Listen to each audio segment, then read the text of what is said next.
second by member Green. Be it resolved that Committee of Adjustment agenda dated June 14th, 2021 be adopted. All those in favor? That is carried. Are there any declarations of interest? Seeing none.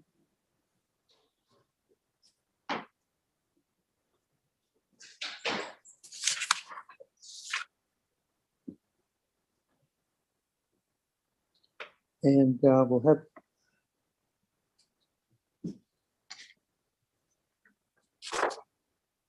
adoption of the agenda. Moved by member Green, second by member Bosworth. Be it resolved that the minutes dated May 10th, 2021 be adopted and approved as circulated. Any questions or comments? All those in favor? That's carried. David, would you like to do the preamble?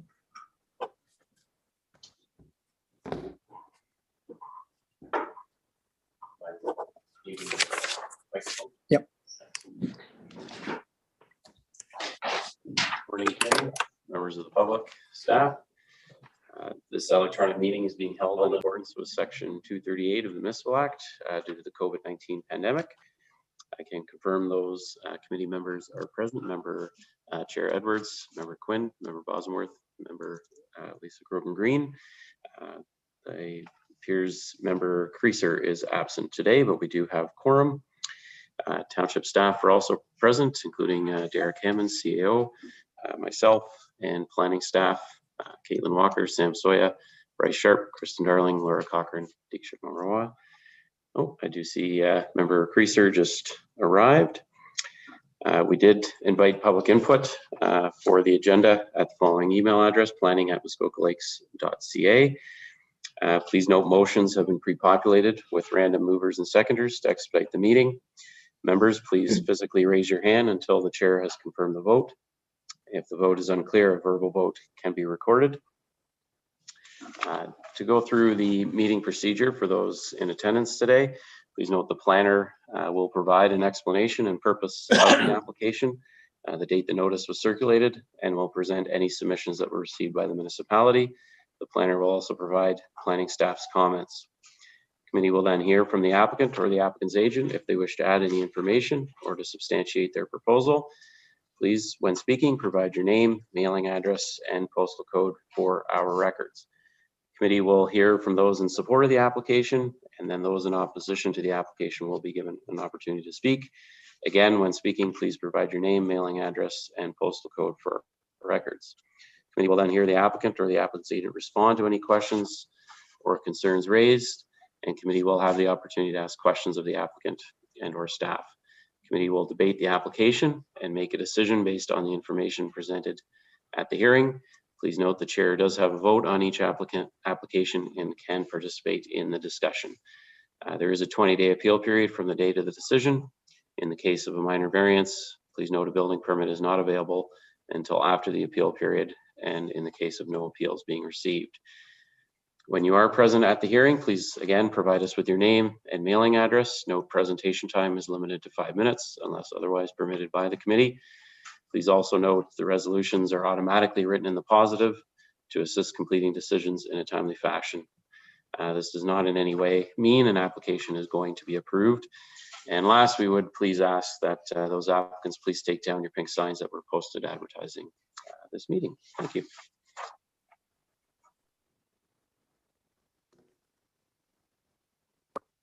Thank you very much, Mr. Pink. And we'll start with the first application, which is B11 down to B2721, and that's Ms. Walker.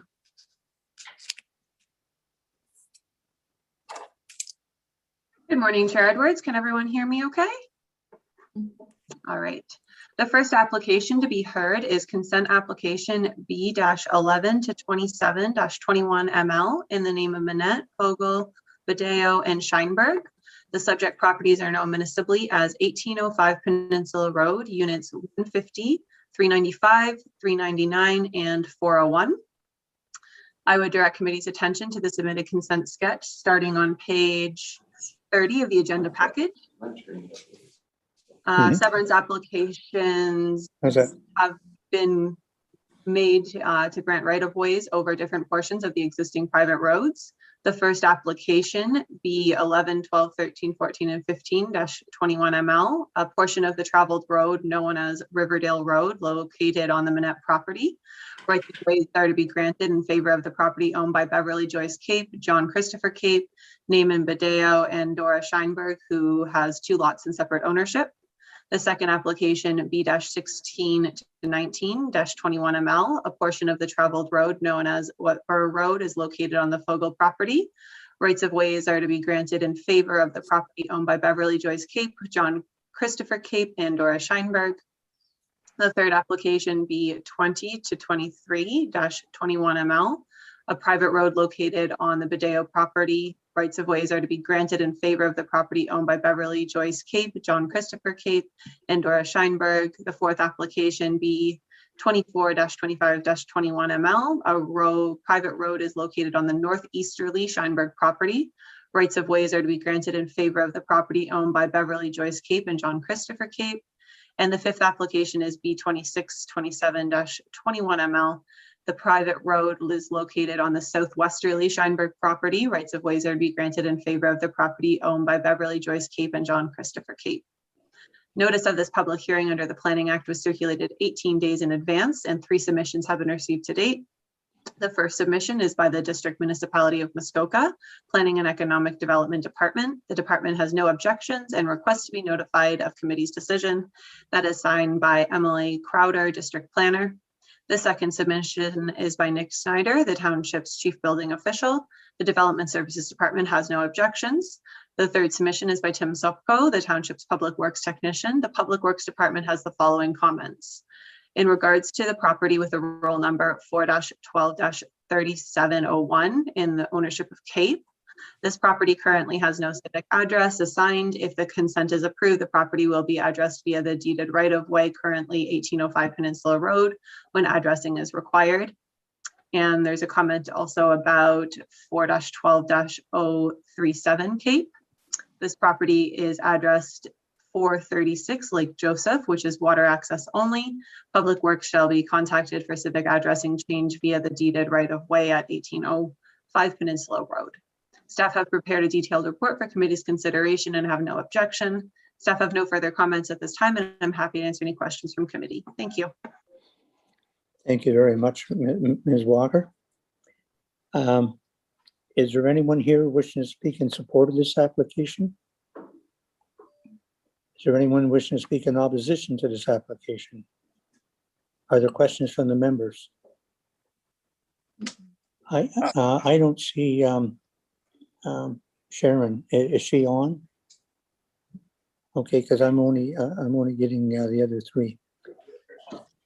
Sorry, sorry, I wanted to raise my hand there. I was just logging in. Robert Kerr, I'm the lawyer acting for the Capes, and also through consents through the Buddeos and the Scheinbergs and the Minetts and the Foegeles, all the parties here. I've sort of helped craft this. So if there are any questions, let me know, but I think that it seems fairly straightforward. I don't think I have nothing to add particularly to what the planner has indicated so far, but if you have any questions, let me know. I'm here. Okay, thank you very much, Mr. Kerr. Are there any questions? I didn't see any. Okay, I will read this. Excuse me.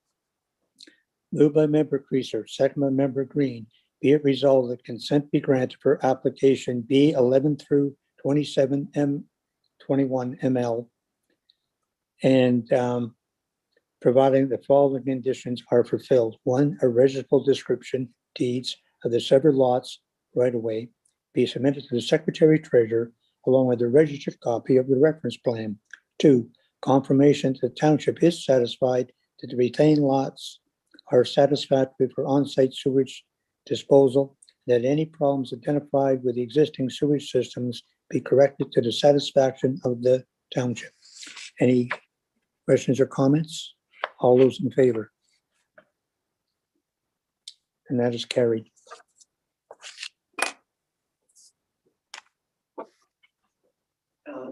We need the effective written and oral submissions. We need the written and oral, and that's submissions. Is there anybody who'd like to?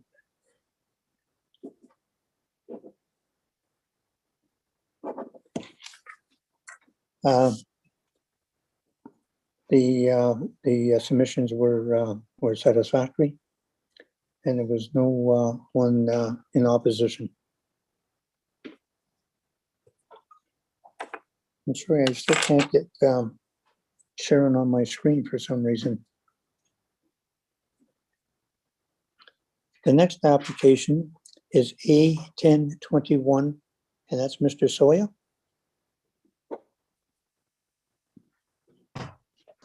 Thank you, Chair Edwards. Good morning, members of committee. The next application to be heard is minor variance application A1021ML in the name of Andlauer. Subject property is known municipally as 4454 Muskoka Road 169, Unit 3. I would direct committee's attention to the submitted sketches starting on page 52 of the agenda package. The purpose and effect of the application is summarized as follows. The applicant proposes to construct a replacement sleeping cabin. A former sleeping cabin was demolished in accordance with a recent demolition permit. And the sleeping cabin that was demolished was approved in 1999 through a zoning bylaw amendment, which permitted a sleeping cabin with a maximum floor area of 712 square feet, despite there being another sleeping cabin in the second story of the boathouse. The applicant is now proposing to construct the replacement sleeping cabin in a different location and with some changes to the configuration, but with the same floor area of 712 square feet. As a new location and configuration is requested, a variance to the previous zoning bylaw amendment is required. In addition, on Lake Joseph, the maximum permitted coverage of buildings on a lot within 200 feet from the high water mark is 10%. In this case, a recent survey has revealed that the coverage of the existing buildings and the proposed replacement sleeping cabin is 10.9%. A variance of 781 square feet over what is permitted is requested. Notice of this public hearing was circulated 11 days in advance of the meeting in accordance with the Planning Act, and 2 comments have been received to date. The first submission is by the Township's Chief Building Official, Nick Snyder, advising that there are no Ontario Building Code concerns. The second submission is by Public Works Technician Tim Sopko, advising that the Public Works Department does not have any concerns, and no formal public submissions have been received. I prepared a detailed planning report for committee's consideration. If committee is considering approval of the application, staff have recommended that a site plan agreement be entered into, along with securities for retention of existing vegetation and tree plantings, and that a gazebo be relocated to the satisfaction of the township. This gazebo is currently located on a dock, which is not a permitted location for a gazebo.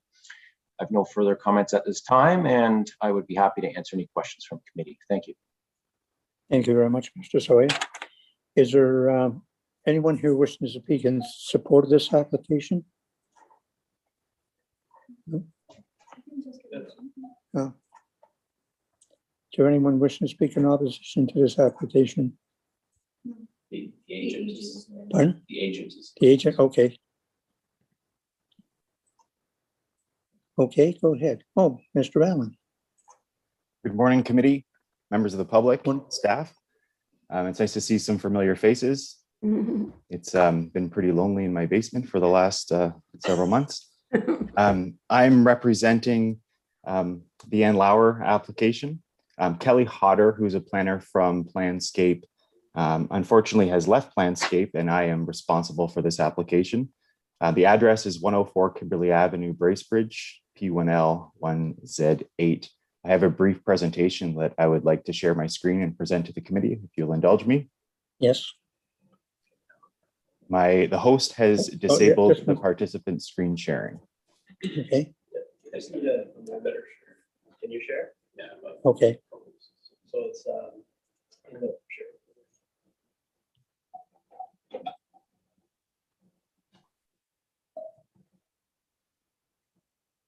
Okay, so it looks like I'm not sharing, that Mr. Pink has control of the screen. That's right. If you could advance the slide. The subject property, as Mr. Soya has described, and I'd like to thank Mr. Soya for his detailed planning report, as well as the excellent photos and positive recommendation. Next slide, please. The proposal in front of you today is to reconstruct, reconfigure, and relocate an existing, recently demolished 712 square foot sleeping cabin that was previously approved in a prior zoning and bylaw amendment in 1999, as well as to recognize the existing lot coverage within 200 feet of the high water mark for the combined areas of the existing dwelling, boathouse, sleeping cabin, and the proposed gazebo. Next slide, please. The proposed variances will permit one 712 square foot sleeping cabin in a different configuration and location than was previously approved, and to permit a lot coverage of 10.9% within 200 feet of the high water mark. Next, please.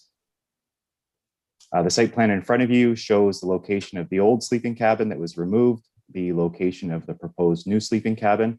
I would note that the front yard setbacks are maintained, identical. The location of the existing two-story boathouse, the dwelling, as well as the gazebo that's highlighted in yellow at the side of the image there. And the total area of all dwellings on the property, or all structures on the property, is just over 9,000 square feet. Next slide, please. This is the location of the proposed sleeping cabin. You can see that there was an area that was excavated. It's my understanding that the owners weren't aware that the approval in 1999 could not be relocated to another location on the lot. A building permit has not been issued, and the applicant has since initiated the minor variance process to address the relocation. And the image to the right shows the shoreline buffer that's located between the location of the sleeping cabin and the existing boathouse. Next slide, please. This is the existing dwelling viewed from the boathouse. Next, please. This is the gazebo that was constructed on the dock last year. It's proposed to be relocated to comply with the requirements of a gazebo, with the exception that lot coverage exceeds the maximum 10%. Next, please. The committee will be very familiar with the township's planning framework as it relates to the waterfront designation, being that natural form shall dominate the character. Shorelines will be maintained in a predominantly natural state. Density of structures and buildings must be limited to protect character. The built form should not be dominate or concentrate in the waterfront area. Strict adherence to density is paramount, and the official plan does allow an increase in lot coverage of up to 1/10 above the permitted maximum without an official plan amendment. Next, please. The district also has some important policies related to the waterfront designation that maintain and enhance water quality, protects the character and aesthetics. The district requires a buffer to be maintained along the shoreline and allows redevelopment of existing lots where an improvement to the existing situation is maintained. Through planning analysis, I note that in 1999, there was a past approval to permit a 712 square foot sleeping cabin on a lot containing 2 sleeping cabins and a dwelling. This lot was created in 2008, and there was an existing dwelling and 2-story boathouse and sleeping cabin present at that time. The boathouse was reconstructed and the dwelling expanded in 2010, and the sleeping cabin was removed in 2019. The proposed lot coverage within 200 feet of the high watermark was believed to be less than 10% at the time, and building permits were issued. However, a new survey has accurately confirmed lot and building areas. This is one of the challenges with the municipality not requiring a survey at the time building permits are issued. These errors can happen. The combined area of the dwelling, sleeping cabin, and boathouse is 10.7%. If you add the proposed 157 square foot gazebo to that, the coverage gets bumped up to 10.9. Next, please. The proposed 10.9% coverage conforms with the density limits of the official plan.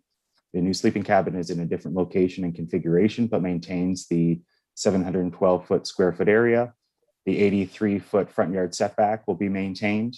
The 20 feet of height will be maintained. I would note the primary difference with this proposal is the new sleeping cabin includes a basement, is to be used for storage only, and is accessible only from the exterior of the building. And I would note that the zoning bylaw does permit a basement in a sleeping cabin, provided it's used for storage purposes only and is not accessible from the interior. Next, please. The gazebo that was built over the existing dock is not in compliance and it will be relocated to comply. We are happy with the recommended conditions that include a site plan application for the reconstruction to ensure the vegetation is restored and the footprint of the former sleeping cabin that was removed. Next, please. So in my conclusions, I would indicate that this application conforms with both the district and town official plans, maintains the general intent of the zoning bylaw, is minor in nature, is desirable for the appropriate for the development of the property, and represents good planning. I'd be happy to answer any questions you have. Thank you very much, Mr. Allen. Is there anyone else here wishing to speak in support of this application? Anyone in opposition to this application? No? Are there questions from the members? Yes, Member Green. I just want, Mr. Allen already clarified one question, which was related to the basement, which I guess is allowed. I'm just curious, how do you determine where the grades start? Like, where do you count your 20 feet from? Because I feel like we're starting to see this more and more where people are, obviously taking real advantage of the grade as it goes down towards the lake. So we're seeing sometimes 2 or even 3 stories maybe on a garage with habitable space with a basement. And I'm just wondering, like, how does that get determined where you start your grades and measure up from and down from? Mr. Sawyer, would you like to answer that? Thank you, Mr. Chair. Yeah, so the height of a building is measured from the lowest exterior grade, exposed grade, to the peak of the roof. And it's my understanding in this case, the basement is accessible from an exterior stairwell that goes below this grade, and to a door on the exterior of that basement. And that's the only way to get into that basement. Okay. Okay, does that answer your question, Member Green? Yes. Okay, are there any other questions? Yes, Mr. Bosworth. So along that line, the picture, figure number 3 shows the site of the relocated cabin. It looks like it's rock. So will it require blasting to be able to dig the basement down low enough so that it is below grade?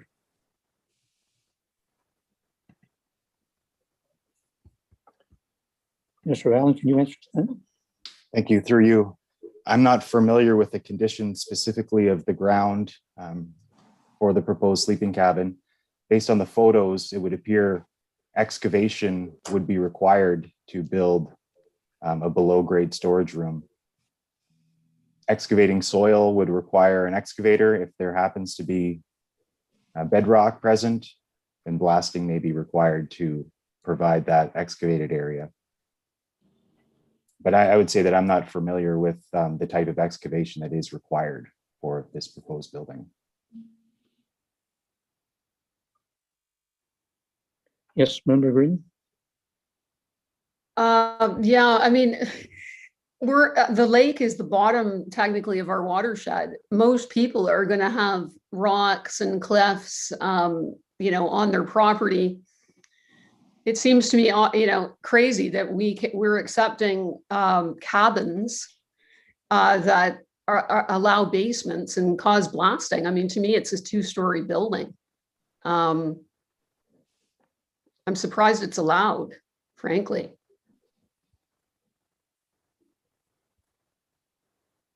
Mr. Allen, would you like to comment on that? Thank you. Through you, Chair Edwards. The only additional comment that I could add would be council at the time decided to approve a zoning bylaw that allowed a basement to be located within a sleeping cabin and created a specific set of provisions to deal with exactly that. Did the old sleeping cabin have a basement? Through you, Chair Edwards, it did not. It did not. Okay, so this is something that we are granting this extra to the 712 feet. Is that correct? Through you, Chair Edwards, the variance is front of committee at this time are to permit the relocation and reconfiguration of 712 square feet of the sleeping cabin and the lot coverage. The proposed basement portion of the sleeping cabin is not part of this bylaw or not part of this variance application. Yes, Mr. Sharp.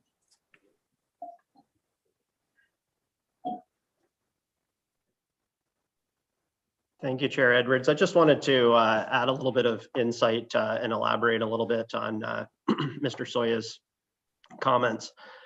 First, just with respect to the stairwell, we have received an interpretation in the past, and it has been our interpretation for quite some time now that a stairwell such as is proposed in this case, you wouldn't measure to the bottom of the stairwell for the purposes of determining the maximum height. So in this case, the sleeping cabin is compliant with the 20-foot maximum height requirement for an accessory building. I'd also just note that Mr. Allen had correctly stated that the storage area in the basement would not contribute to the maximum floor area requirement or the floor area that's proposed for the purposes of this bylaw for the sleeping cabin itself. So that is 712 square feet, the same as was approved by the former Ontario Municipal Board. So there'll be no change. There will be a basement, but that basement, provided it's for storage purposes only, wouldn't count toward floor area as per definitions in our zoning bylaw. And just with respect to blasting, I would note that this structure is located quite beyond 600 or 66 feet, which is the minimum front yard setback. And the township does have a site alteration bylaw in force and effect that prohibits site alteration within 50 feet from the high water mark, unless of course a building permit has been issued for that building or structure. In this case, being located beyond 66 feet, there is an opportunity to alter the grade through blasting. I believe the amount is regulated. It's slightly beyond 400 cubic meters. I can't remember the exact number at this point. I don't have the bylaw in front of me, but it is within that range of about 400 cubic meters.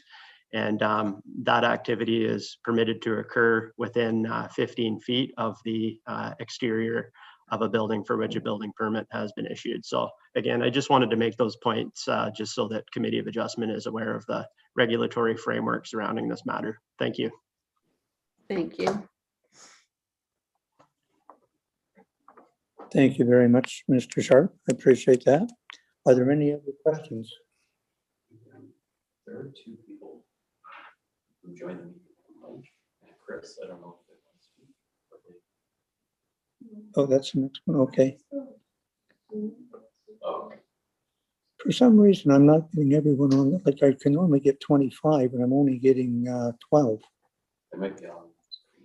on the next page. I don't know how to get to that, but anyway, if Member Creaser has any in that questions, let me know. Okay. Are there any other questions?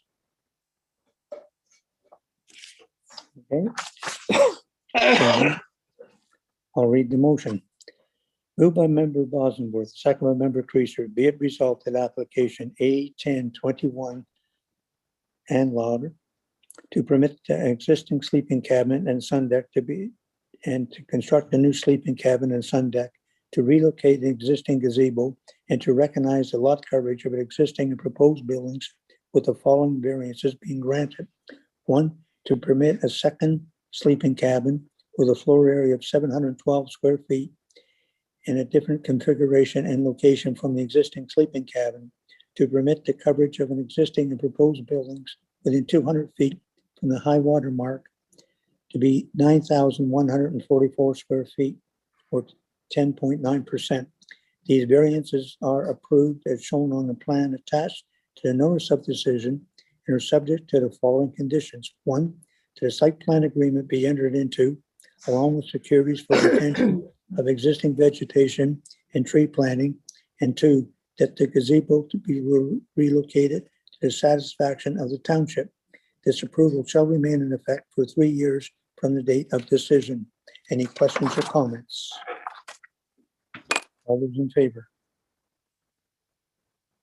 And that is carried. Committee.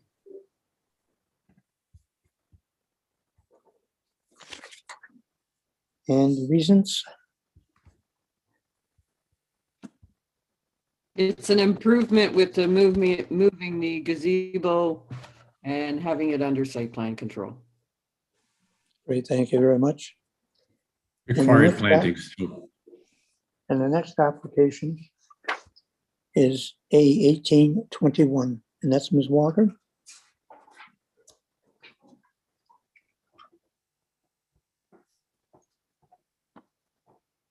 Thank you, Chair Edwards. I think the next application was 1321, potentially, Sam's.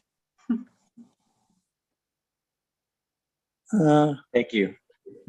Oh, sorry, yeah. Did we miss that one, 1321? Yeah, sorry. Go ahead, Mr. Sawyer. Thank you, Mr. Chair.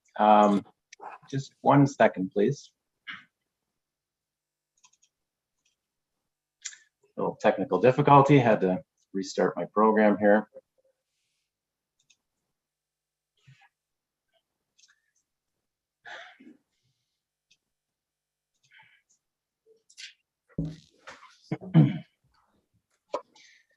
Sorry about that. Right, the next application to be heard is minor variance application A1021 ML in the name of Andlauer. The subject property is known municipally as,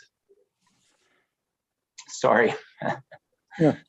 The next application is A1321 ML in the name of Quinn. The subject property is known municipally as 1218 Hamels Point Road.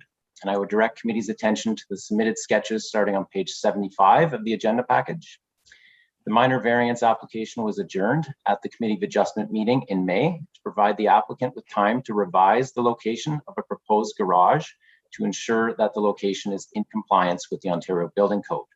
The proposed location has now been revised. The purpose and effect of the application is summarized as follows. As stated, the applicant proposes to construct a garage. The maximum permitted coverage of buildings on a lot with 200 feet from the high water mark is 10% on Lake Joseph. In this case, the coverage of the existing buildings and of the proposed garage within 200 feet from the high water mark is 11%. A variance of 354 square feet over what is permitted is requested. Notice of a public hearing was circulated 11 days in advance of the meeting in accordance with the Planning Act. And 4 comments have been received. Prior to the meeting in May, 4 comments were received from members of the public in support from surrounding neighbors. 2 revised comments have been received since then. The first submission is by David Petwell, owner of the property located immediately to the east of the applicant's property. And the second submission is by Helen Ignelli, the owner of the property immediately to the west of the applicant's property. Both comments advise that they are aware of the revised application and that they are still in support with no objections. In addition to the public comments, the township's chief building official, Nick Snyder, advised that there are no Ontario Building Codes concerns with the revised location of the garage. And the fourth submission is by Public Works technician Tim Sopko, advising that the Public Works Department does not have any concerns. I prepared a detailed planning report for committee's consideration. If committee is considering approval of the application, staff have recommended that an as-built hot tub and associated patio be removed and that a shoreline patio be reduced in size. A zoning bylaw amendment was approved in 2017 to permit the raised deck that is now attached to the dwelling to be set back 35 feet from the high water mark. As part of that approval, a previous hot tub and deck located in the front yard area was required to be removed. Now it would appear that a new hot tub has been constructed on a stone patio, a new stone patio less than 50 feet from the shoreline. Also, it appears that the size of the stone patio near the shoreline has been increased, and staff have concerns with cumulative impacts of built form on this property and a reduction in a portion of the vegetative buffer. No further comments at this time, but would be happy to answer any questions from committee. Thank you. Thank you very much. Is the applicant or applicant's agent here wishing to speak on this? Yes. Hello, everybody. Jason Sift, 3687 Highway 118 West, Fort Carling, P0B1J0. Dear committee members, first off, I'd like to thank you for your time today to speak with you and to present our minor variance proposal. I would like to also thank Sam and the planning department for their efforts on this variance, specifically working with us when the servicing issue was found during the first attempt on this application. First off, I'd like to focus on the garage. We are asking for a 1% increase in coverage. I believe this request conforms to the 4 tests of a minor variance, and the official plan does allow for an increase of 1/10. I would also like to remind you that this garage is for parking cars and recreational items. It is not intended for habitable space. Mr. Quinn has also discussed building the garage with his neighbors, and they are in support of the addition to this, addition to his property. Tim and his wife have recently decided to move to Muskoka full time, which is why the garage is needed. He can currently only build a small 1-car garage with what is left in coverage, but they own 2 cars. In the past, they spent minimal time here in the winter, but with being up here full time, I'm sure we can all agree having somewhere to place your car in the winter is needed. In addition to this, they have their first baby on the way, and the cottage, as built, did not take into account the growing family or that this cottage would become their home. We can all relate to the amount of stuff into our lives, and the upper level of the garage is needed as storage and probably parts of the lower level. I would like to also note that Tim is not a new cottager. He has owned this property for more than 20 years and has used the older cottage for much of that time. I think this addresses the garage and why it has been requested. I would like to now move on to the next topic that the planning report has raised in the front yard of this property. Sam has brought to the attention to a hot tub and patio that is in the front yard of the property. Planning recommends that this hot tub and patio be removed, and we would request that this is dealt with under the site plan agreement. During the site plan, we are happy to agree to more plantings in the front yard as well to increase the vegetative buffer. The planning report states that the removal of the original hot tub was agreed to in 2017, and there are some discrepancies around that. Sam, can you please bring up 2017-139, the original planning document?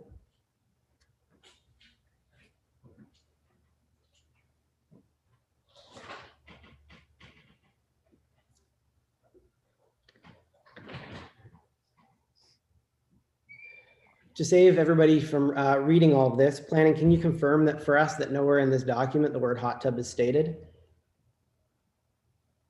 No, can please actually bring up the actual bylaw, 2017-139, not the notice of decision. There we go. So here's the actual bylaw for this property. Nowhere in the bylaw itself does it state the hot tub. If we scroll down to the site plan, and if we could zoom in on that site plan, over to the yep. Nope, one more. There we go. You'll see around the hot tub there is on your right. You'll see where that's where the old hot tub was. You can see where it says deck to be removed. The hashed marks are around the actual deck itself, not the hot tub. Same hashed marks that are over top of the new deck that's been proposed on the property. Sorry, just lost my spot here.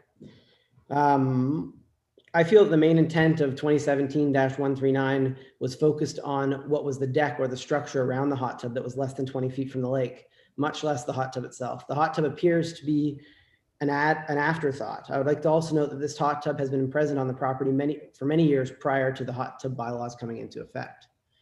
There is reference to the hot tub in the minutes and the notice of decision, and even in this, it says the words were inserted sometime prior to the third reading. Sam, I believe, had that document open for us for a second. I wasn't able to get a copy of the document. I had to request it from the town as well. So either way, I think that we can agree there's a little bit of confusion about the hot tub. It was added into that decision in 2017, but the homeowners were not aware. They were aware that it needed to be removed, but they weren't aware that they weren't allowed to have it anymore at their new setbacks of 35 feet. So the Quinns did remove the hot tub and the deck that was 20 feet from the lake, but they weren't told they were not ever allowed to have it again at their new 35-foot setbacks that was now present on the property. Obviously, moving it from 20 feet to 35 was a significant improvement, and they weren't aware that they weren't allowed to have it anymore. I don't feel the town did a very good, clear job back then documenting the stipulations around that site-specific bylaw. If someone was to buy this lot, they would have had to search deep into the minutes and the original notice of decision to find this out. I feel that if the intent of 2017-139, the bylaw that was put on the property, was to not let them have a hot tub in their front yard, the wording should have clearly stated that. The hot tub needs to be removed. This is what it should have stated. The hot tub needed to be removed and located behind the 50-foot setback, but this was never said. In section 11-172 of the bylaws, 2014-14, the definition of a sun deck shall mean a non-roof structure designed for lounging or sunbathing and can include a hot tub. Currently, the site-specific zoning on this property, 2017-139, allows for a 35-foot sun deck setback on the property. So this would mean that they are allowed to put a hot tub on their deck that is 35 feet from the lake, but not on the ground right beside their deck. A bit of an interesting question. Planning report mentions a 50-foot setback. This is a normal setback on a regular lot. But when dealing with a grandfathered one, especially when a 35-foot sun deck setback has been allowed, we need to take these setbacks into consideration. The original cottage did have a lower level patio as well that was directly in front of the cottage, and 2017-139 does not state that this needed to be removed. And we'll flip back to that document in a second and I can show you where it was outlined on the survey. This property also had a number of paths and stairs. The picture that planning used from 2017, although I agree it's the only one they had, but it's not 100% fair as this was taken in the fall with all the leaves. There is no way to see what the ground actually looked like then. All we can see is what it looks like now. If you look closely though, you can see that there's many old stone steps as well under the leaves. As to the lower level patio, this is the one that's closer to the lake, and Sam brought this one up. It was also in existence and it was grandfathered. We have had an environmental study done on it by Riverstone and have implemented all of their requests that they made. The township is already aware of this and it was previously had steps and stairs getting down to it as well. And since the time of Sam visiting site, we have reduced or are reducing the size of that patio to make sure that it conforms. In conclusion, I would request that this committee to focus on the garage that we're requesting, and we can discuss the hot tub with planning during the site plan process. Considering that it was already pre-existing, and yes, we were asked to remove it, but we were never told that we were not, or the owner was never told that he was not going to be allowed to have it. I feel that this request is minor in nature, being the garage, and it does conform with the official plan to have 1/10 of an increase. Thank you for your time, everybody. Mr. Quinn and myself are here to answer any questions you may have, and I believe Tim's going to speak for a second as well. Thank you very much. And you said the owner is here, would like to speak? Yes, he is.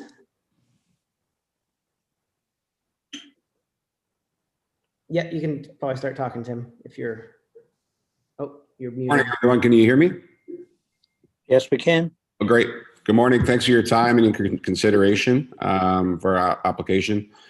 As Jason mentioned, when we designed our cottage, it was never really intended to be our full-time home, but through COVID, so many changes, and I'm sure everyone can relate to, we've decided and are excited to make Muskoka our full-time home. But you know, we didn't design many closets or hardly any storage. And now with the new baby on the way, that's become, in hindsight, you know, not the greatest decision in terms of planning. And, you know, with the winter season coming and having a new baby, just from a safety perspective, really like to have access to both vehicles in the snow season, you know, with full access ready to go. So it's an important application for us, and I hope you'll look on it favorably. Thank you. Thank you very much. Is there anyone else wishing to speak in support of this application? Is there anyone wishing to speak in opposition to this application? Okay, are there questions from the members?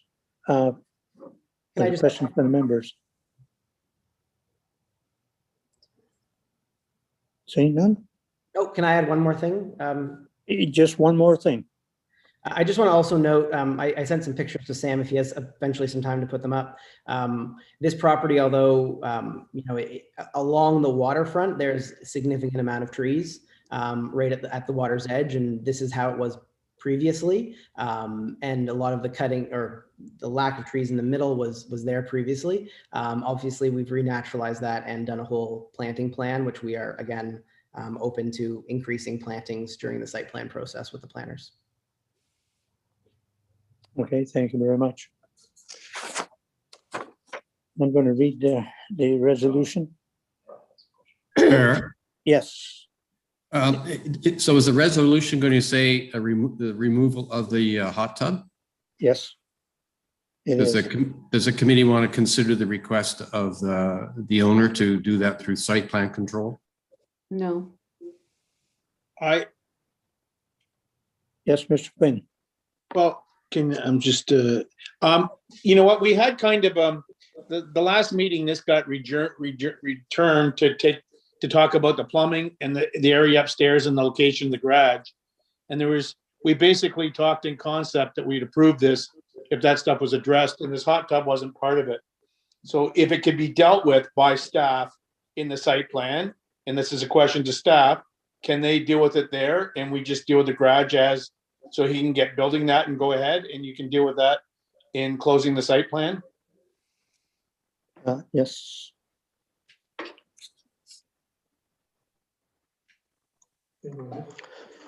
Through you, Chair Edwards, thank you. Just to elaborate, and I appreciate Mr. Siff's position, but I would note that unfortunately in this circumstance, there's really no room for any type of negotiations to occur as part of a site plan approval. The hot tub either complies or it doesn't. It's that clear. So it's our interpretation that in this case, a sun deck would be permitted on the existing sun deck that was approved by council in 2017, of which the sun deck and the previous hot tub were required to be removed. So that would be our interpretation. The as-built patio and the associated hot tub is located in front of that deck at a lesser setback, so it does not comply with the township's zoning requirements. Thank you.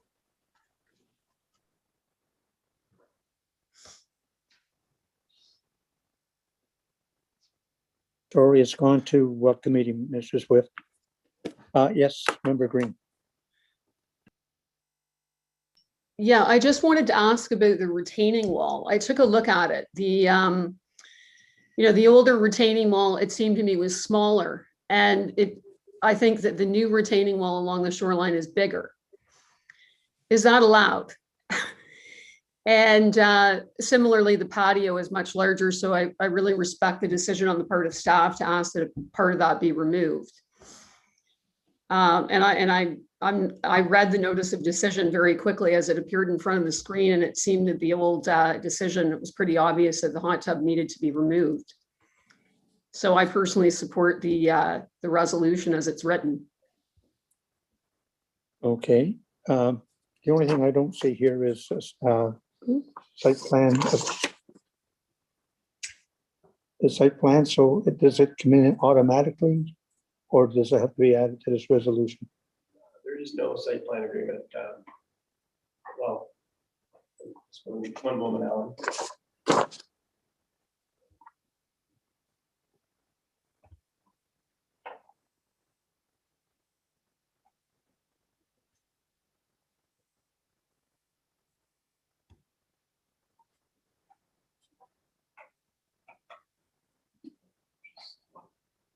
Right. I might just get you to turn your volume down for a moment. Thanks. Just a minute.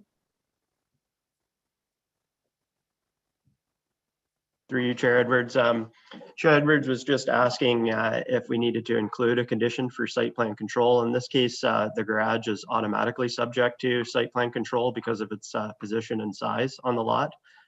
So staff can deal with any plantings through the site plan control process. Thank you.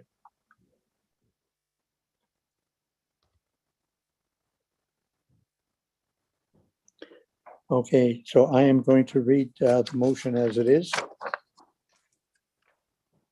Moved by member Quinn, second by member Green. Be it resolved that application A 1321 amended Quinn to permit the construction of a two-story garage in which will result in a lot coverage of 3,987 square feet or 11% of the lot area, 200 feet from the high water mark as shown on a plan attached to the notice of decision is hereby approved.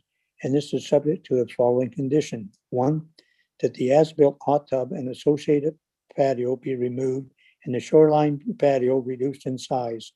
This approval shall remain in effect for 3 years from the date of decision. Any questions or comments?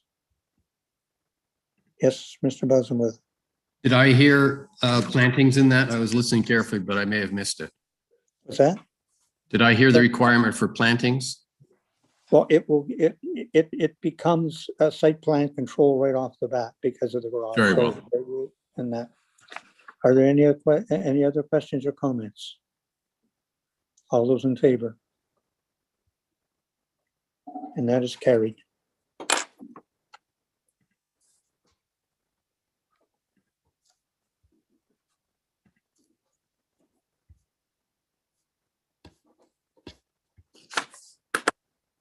Reasons.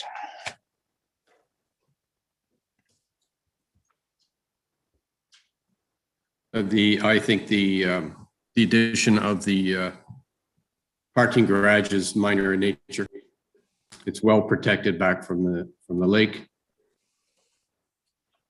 And it's consistent with what we've done with many other applications.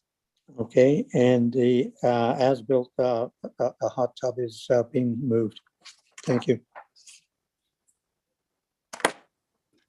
Okay. Now, the next application is A 1821, and that is Ms. Walker this time. Thank you. Thank you, Chair Edwards. The next application to be heard is minor variance application A-18-21 in the name of Goldenberg. The subject property is known municipally as 503 Skeleton Lake. I would direct committee's attention to the submitted site plan on page 98 of the agenda package. The purpose and effect of the application is as follows. The applicant proposes to construct a dwelling addition, to reconstruct and enlarge an existing sleeping cabin, to recognize an as-built shed, ramp, and sun deck. The proposed dwelling addition is to be 21 feet from the high water mark, where 50 feet is required. The requested variance is 29 feet. The proposed sleeping cabin is to be 41 feet from the high water mark, where 50 feet is required. The requested variance is 9 feet. The as-built shed has been constructed 7 feet from the high water mark, where 66 feet is required. The requested variance is 59 feet. The as-built ramp has been constructed 0 feet from the interior side lot line, where 15 feet is required. The requested variance is 15 feet. In addition, the ramp is 7 feet in width, where a maximum permitted width for a ramp is within 66 feet of the high water mark is 6 feet. The requested variance would permit a 7-foot wide ramp to remain in the front yard area. The as-built sun deck has been constructed 10 feet from the high water mark, where 50 feet is required. The requested variance is 40 feet. Notice of this public hearing under the Planning Act circulated 11 days in advance. The pre-submission have been received date. The first submission is by Nick Snyder, the Township's Chief Building Official. The Development Services Department has no objections. The second submission is by Tim Sopko, the Township's Public Works Technician. The Public Works Department has no objections. The third submission is by Ian McPhee, an area property owner. Ian has commented that he has no objections to the requested variance, but is interested in the discussion and outcome of the application. Staff have prepared a detailed report for committee's consideration. If committee is considering approval of the application, Staff recommend that it be adjourned for the satisfactory opinion by a qualified professional confirming that the natural features and ecological functions of the area of natural and scientific interest will not be negatively impacted for the removal of the pergola. Staff have no further comments at this time, and I'm happy to answer any questions from committee. Thank you. Thank you very much, Ms. Walker. And is the applicant or applicant's agent here wishing to speak on this? Agent, Chair, okay.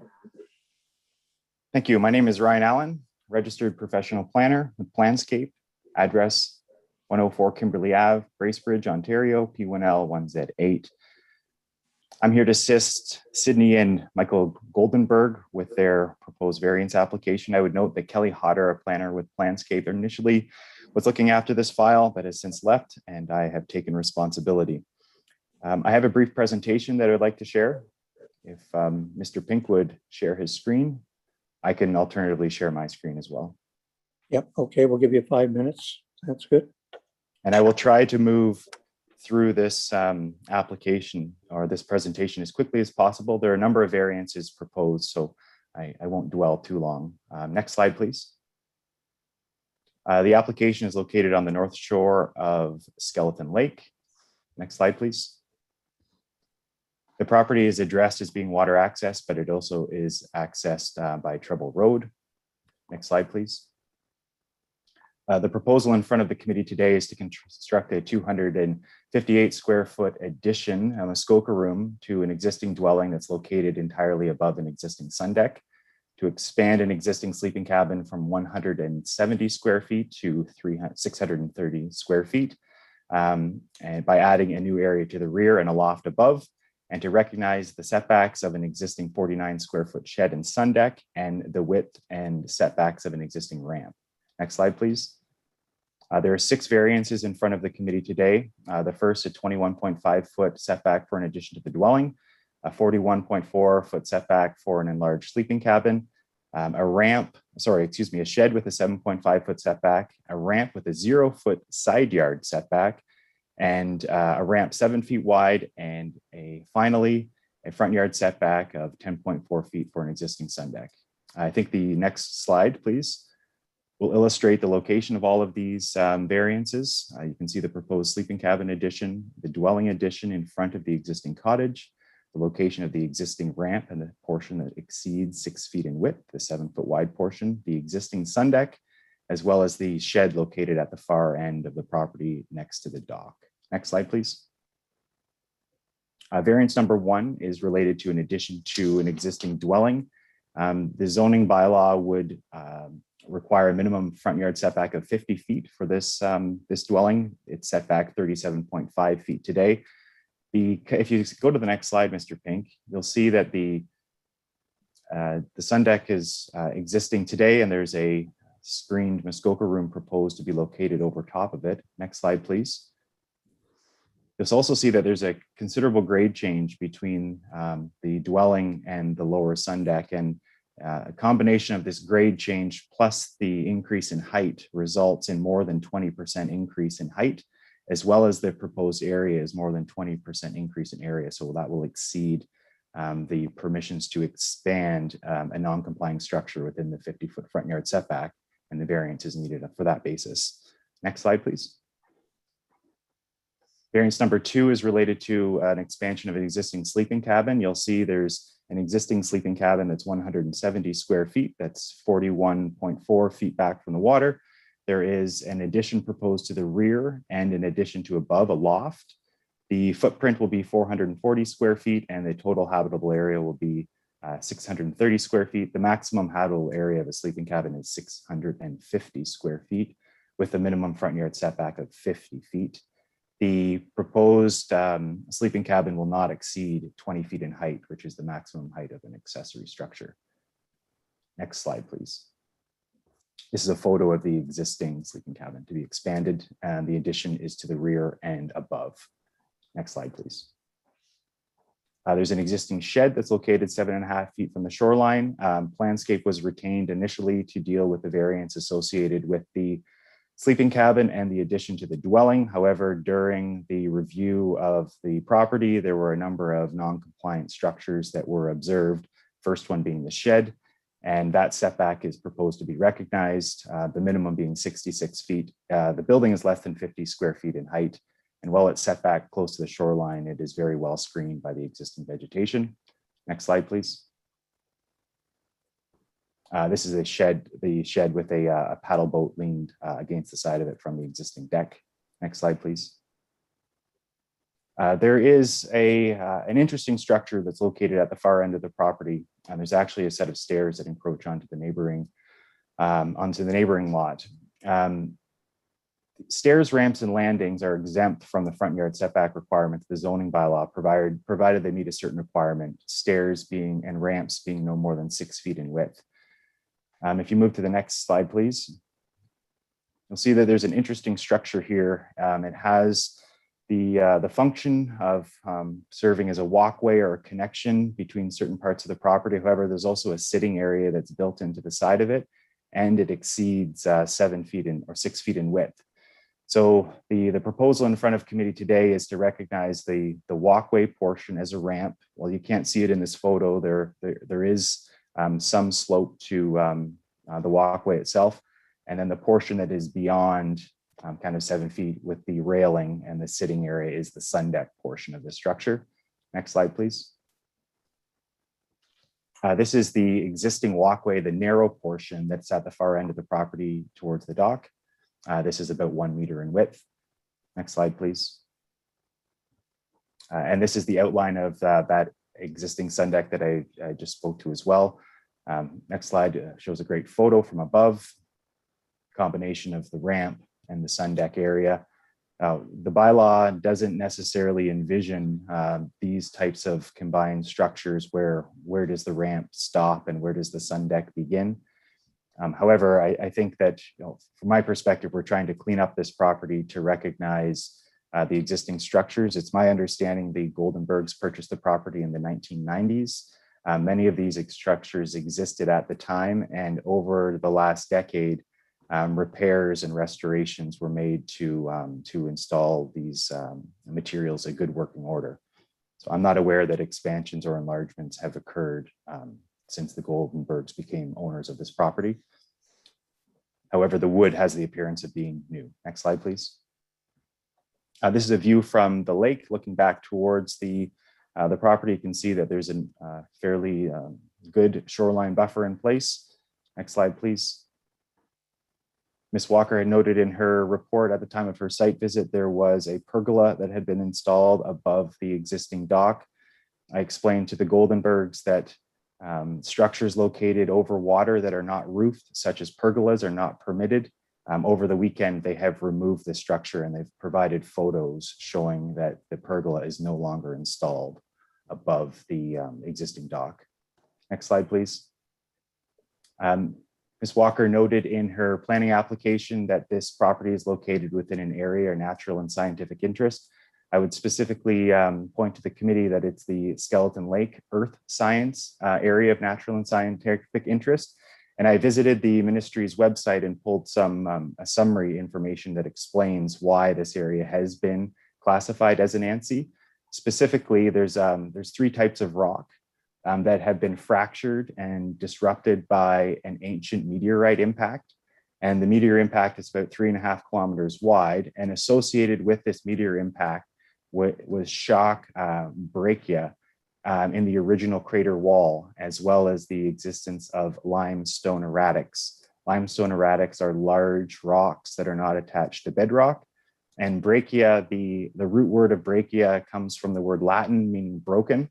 And the definition of breccia rock is rock that has been compressed into fragments of minerals or broken, cemented together by glass and shock materials. I think that's important because if we move to the next slide, the Earth Science database specifically identifies that the planning considerations associated with this Earth Science ANSI are specifically related to the maintenance of bedrock Earth Science features. The sensitivity classification is non-sensitive.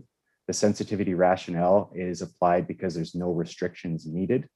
I would note that a proposed 250 square foot addition to a dwelling located above an existing deck, as well as a small addition to the rear of an existing sleeping cabin will not change the bedrock earth science features associated with this ANSI. I would state that I'm not an expert in ANSIs. I'm not a geologist, but I would hope the committee would see that the specific reasons for this ANSI being applied is to ensure that large scale changes to the bedrock do not occur. And it was not intended to prevent small additions and recreational cottage development. Next slide, please. I've spent enough time with this presentation to this point. We've gone over a lot of these policies in the staff report, but I would note that the shoreline of the property is well vegetated. The existing vegetation provides good visual screening.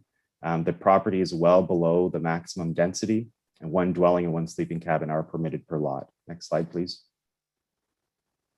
The bylaw or the official plan does consider reductions to the minimum setback for minor accessory buildings. The shed would be one of those minor accessory buildings for existing development, as well as for consideration of alternatives where setbacks cannot be met due to terrain or other constraints.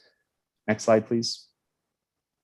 The district has a number of important policies as well that speak to maintaining aesthetics, character, shoreline buffer, as well as ensuring that redevelopment is done properly. Next slide, please. The district does require a minimum 20-meter setback from the shoreline. However, they do allow a lesser setback in certain considerations. Next slide, please. In conclusion, I would note that this application conforms to the district and official plans, maintains the general intent of the zoning bylaw, is minor in nature, is desirable and appropriate for the use of the land and buildings, and represents good planning. I'd be happy to answer any questions you have. Thank you. Thank you very much, Mr. Allen. Are there any questions from the members? Is there anyone else in the queue, either for or against? Okay. Is there any questions? Yes, Mr. Quinn.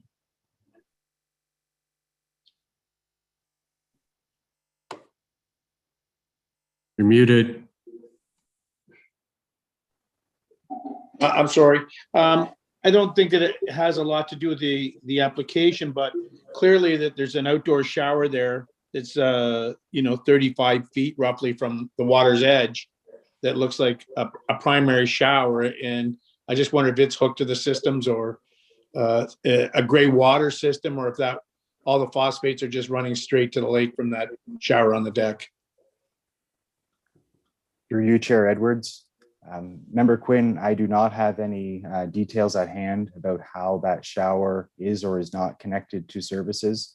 I'm not sure if the owners use soap and detergents associated with that shower. I can confirm, though, that if committee approves this application today, that building permits would be required for the enlarged sleeping cabin and the addition to the dwelling, which would require a visit to the property by a building inspector. I'd be happy to discuss as well with the Goldenbergs the importance of keeping phosphorus and detergents away from our water bodies and addressing any concerns if they do exist. Well, yeah, I think we're increasing some of the sleeping and some of the living space, and I think it's fair to deal with the phosphates and the gray water matters. I would agree, and I think that that's perfectly reasonable through this process. All right.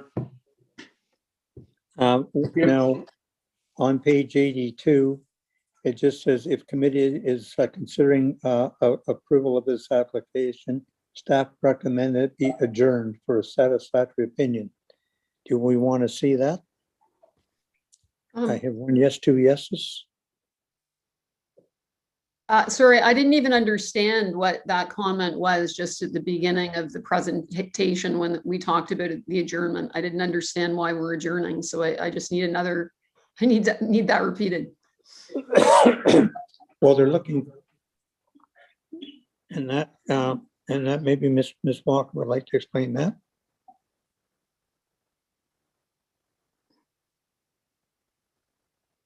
I think Mr. Sharp can explain the need. We're more looking for a qualified professional to confirm that there's no adverse impacts to the development being proposed, because it is in that significant area of Skeleton Lake. Okay. I Yeah. now understand. Okay. Would you like to add anything, Mr. Sharp? I think that's fine.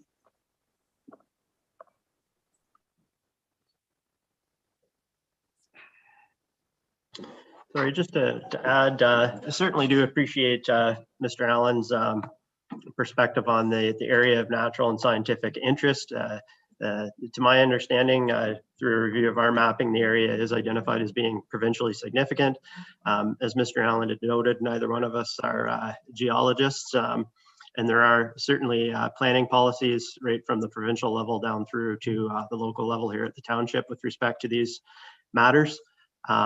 So, you know, really before sort of establishing the principle of development, staff had put forward a recommendation suggesting that or recommending that the application be adjourned for an opinion by a qualified professional. I do appreciate the fact that the dwelling addition will be over an existing sun deck. It's more just the sleeping cabin, I think, that's a concern, if anything, at this point. Alternatively, another approach that could be taken in this instance, if committee is considering approval of the application, is to move forward with the application today, subject to the conditions noted, albeit for the requirement for that opinion. And we could obtain that opinion through the site plan control process. So that's another option available to committee if you're looking to move this application forward today. Happy to elaborate if needed. Thank you.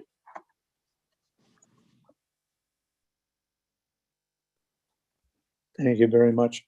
What I can do is I can read the resolution here and then if there's any questions after or comments, but I think it may be covered in there. Sorry. If the committee wishes to adjourn, I would read the resolution. Okay. You might want to sort out whether it's adjourned. Would the committee like to actually have this adjourned for a study? 1, 2, anybody else? Yes, Mr. Quinn? I'm happy to ask the staff if they're happy to do it, to have it approved and then deal with site plan and mitigate, or if they would like us to adjourn, then I'm happy to adjourn. What would you prefer? Turn up the volume.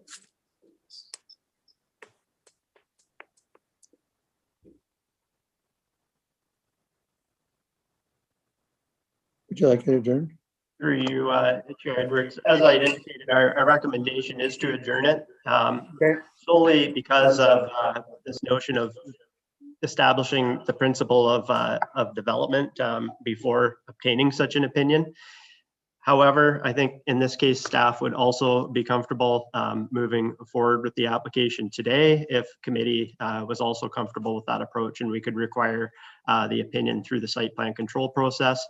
And I know that Ms. Walker had recommended that some plantings be undertaken along the front yard area, so we could amend the resolution to include those conditions and also to include the requirement for the opinion as part of that process. So I would really look to committee's direction in this regard. Thank you.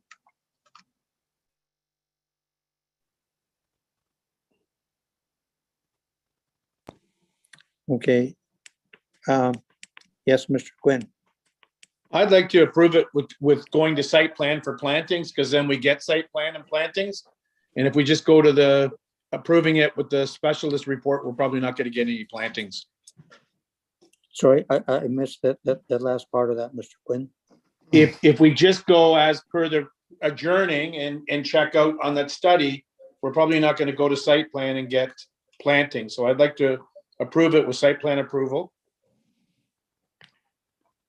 Okay, Mr. Boston. with plantings. Yes. I think that makes sense so that we don't hold up the applicant. As long as the township is happy to get their professional geologist opinion on the ANSI situation at some point before the file is closed, then I think that's what we should do. I do agree with Mr. Quinn, plantings will help. I will let you make one more comment, Mr. Allen.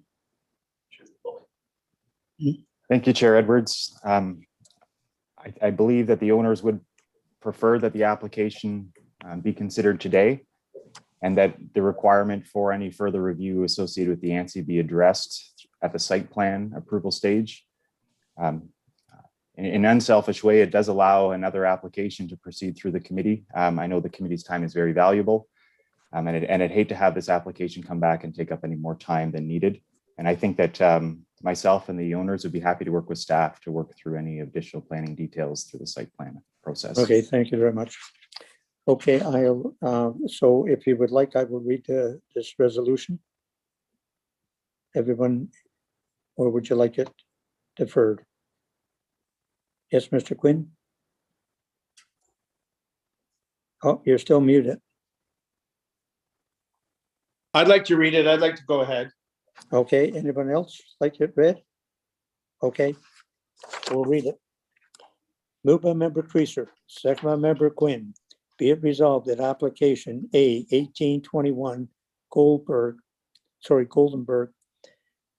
to construct a dwelling addition, Muskoka room 21 feet at the closest point from the high water mark, to reconstruct and enlarge an existing sleeping cabin 41 feet at the closest point from the high water mark, and to recognize the existing as-built shed 7 feet at the closest point from the high water mark, an existing as-built ramp 7 feet in width and 0 feet from the westerly interior lot line, and existing as a sun deck 10 feet at the closest point from the high water mark, as shown on a plan attached to the notice of decision, is hereby approved, subject to the following condition.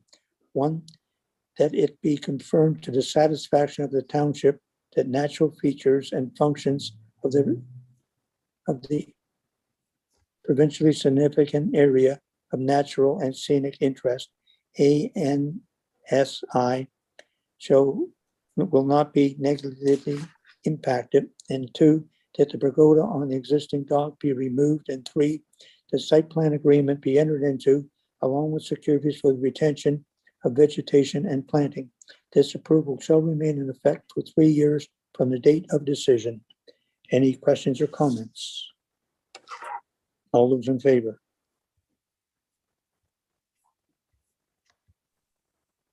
Anyone opposed?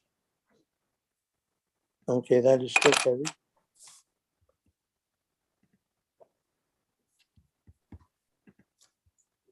Thank you, committee. It was nice seeing you all again. Thank you very much. Okay, so that is carried.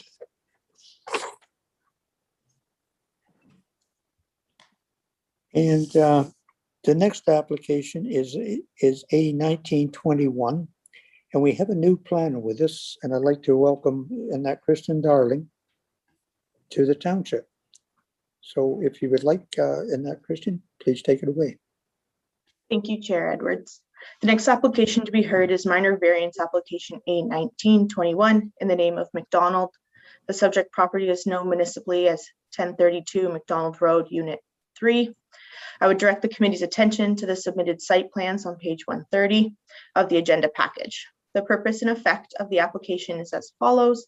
Relief is requested from section 3.46 of bylaw 2014-14 as amended, being the minimum required setback from the high water mark for a new septic system leaching bed distribution pipe. The applicant wishes to install a new septic system leaching bed distribution pipe at the setback of 76 feet at the closest point from the high water mark, where 100 feet is required. The variance requested is 24 feet. Notice of this public hearing under the Planning Act was circulated 11 days in advance, and 2 submissions have been received to date. The first submission is by Nick Snyder, the township's chief building official. The Development Services Department has no building code objections. The second is by Tim Sopko, the township's public works technician. The Public Works Department has no objections. There's been no public comments received to date. I prepared a detailed report for committee's consideration and have no objections. I have no further comments at this time, and I'm happy to answer any questions the committee might have. Thank you. Thank you very much, Ms. Darby. Is the applicant or applicant's agent here wishing to speak on this? No one on, for or against? Okay. Other questions from the members? No questions?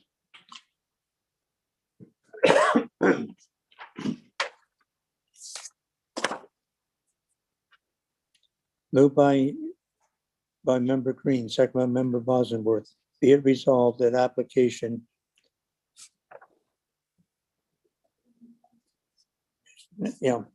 be it resolved that application A 1921 McDonald to permit the installation of a new septic system leaching bed distribution pipe to be set back 76 feet at the closest point from the high water mark as shown on a plan attached to the notice of decision is hereby approved.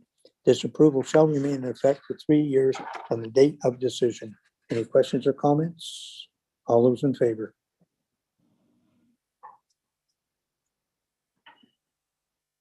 That is carried.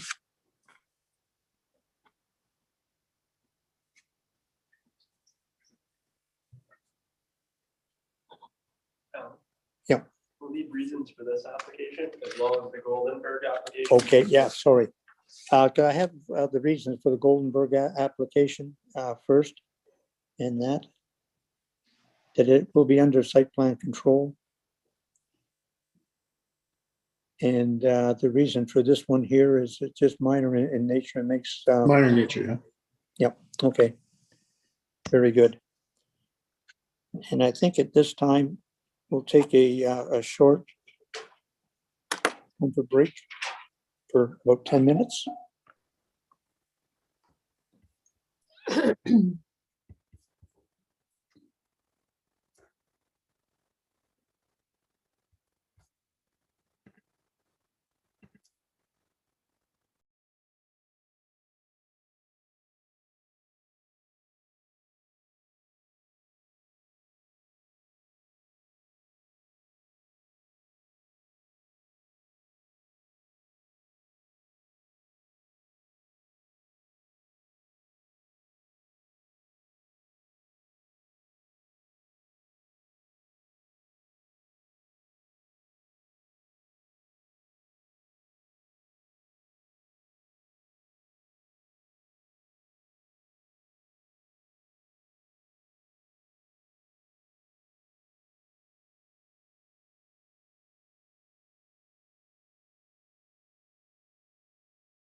Are the members ready to come back now?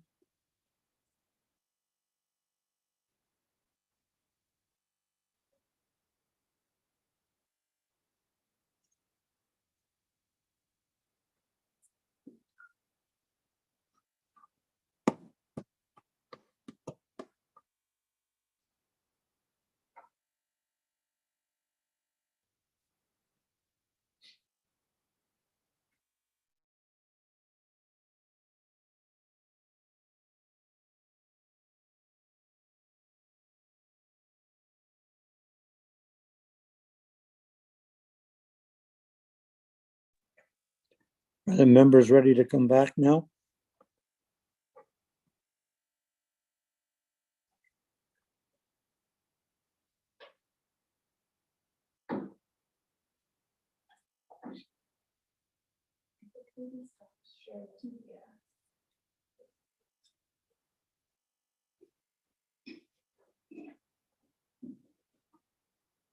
Would you like to start the video, please? Is it on? Okay.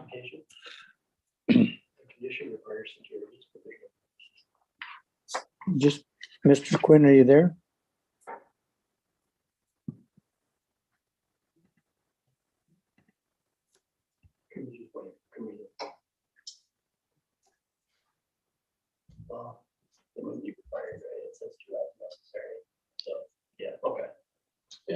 Member Quinn.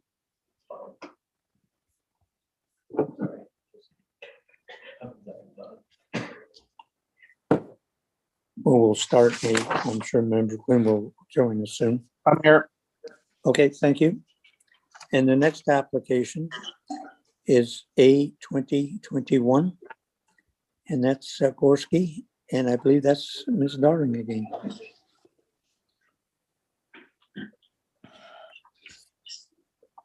Thank you, Chair Edwards.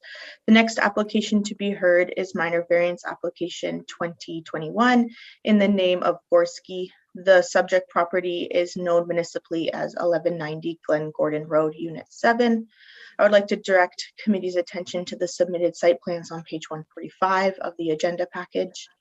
The purpose and effect of the application is as follows. Relief is requested from sections 4.1.3 and 4.1.3.5 of Bylaw 2014-14, as amended, being the minimum front yard setback requirement. The applicants propose to construct an addition, Muskoka room, onto their existing dwelling at a setback of 53 feet from the high water mark, where 60 feet is required. The variance requested is 7 feet.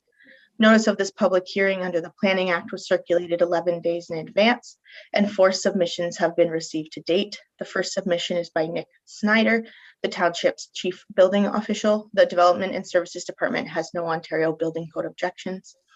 The second submission is by Tim Sopko, the township's public works technician.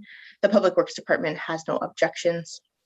The third submission is by Mary and Terry Bryan, who is an area neighbor, and they submitted an email. So it says, we wish to indicate to the Committee of Adjustment that we are in support of the Gorski application for a minor variance. The proposed room addition is an extension over an existing deck, and its design conforms with the modest nature of the existing cottages on our bay. We foresee no negative impacts, and it will not affect the quality of our cottage experience. The fourth submission is by Steve Sawyer, an adjacent neighbor to whom it may concern. This email is in regard to the Richard and Catherine Gorski application for a minor variance at 1190 Glen Gordon Road, Unit 7. I am their neighbor to the northeast at Unit 9. Our family are original owners since the early 1980s, and I am now the sole owner. I was approached by Rick Gorski to ask if it would be acceptable to build a firewood shelter consistent with an agreement I had with the prior owner. That is what the firewood shelter would not cross the lot line at any point, and I provided my consent. I prepared a detailed report for the committee's consideration and recommend that a site plan agreement be entered into, along with securities to, as necessary, implement and enhance protection policies to the District of Muskoka's official plan. Staff have no further comments at this time, and I'm happy to answer any questions for the committee. Thank you. Thank you very much, Ms. Darling. Is the applicant or applicant's agent here wishing to speak on this? Okay, can you bring them in, please? Here. Good morning. Can you Good hear morning, me? Terry. Good morning. Nice to see you. Terry Ledger, agent for the applicant, 167 Medora Street, Fort Carling, P0B1J0. So there's a bit of background story here. We have a building permit for this addition. The original site plan provided by the owner was in conformance with the zoning bylaws. Upon the initial inspection of the footings, the building inspector requested a surveyor to confirm. As you can see, the shoreline's irregular, and that's sort of where things went awry. So since then, we had it surveyed in the winter time, and immediately applied for a variance, as it was found that we were a lot closer than the 66 feet that we assumed. So everything was put on hold. There are some discrepancies in the report with the numbers, and the reason for that is that the surveyors were there in the winter originally, and then came back this spring. So the actual numbers are 55 feet to the edge of the existing deck, which would be the new addition, 61 feet to the cottage. So the variance would be 6 feet. I think you'll notice in your report, it's mentioned at 6 feet, but then asked for 7 feet. So it's actually 6 feet for the variance. It's 55 feet at the closest point. I just want to speak to also the request for a site plan agreement. The addition's being built on an existing deck. I think you can see from the photos that the owners are actually very good land stewards, and there's a lot of new trees that have been planted. You can see the stakes for them all over the front shoreline, the neighboring shoreline, or the neighboring property line rather. And also the septic system, there was mention to that. It actually did, the building permit application did trigger the septic. So an application was made for that. It has already been installed, a new system. That was done prior to the beginning of the addition. So that's already been done. The woodshed was questioned. It was on the property line. The neighbor did respond. It was built as a replacement to an existing woodshed that was in the same location. The gazebo and the sauna conform, although not on the sketch from the surveyor. He was just concerned with the cottage. So that's sort of a little bit of explanation of what's going on in this, and I'm here for any other questions you may have. Okay, thank you very much. Is there anyone else here wishing to speak in support of this application? Anyone wishing to speak in opposition to this application?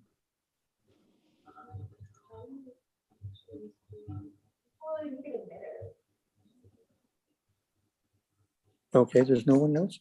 Are there questions from the members? Pardon? Oh, the owner is?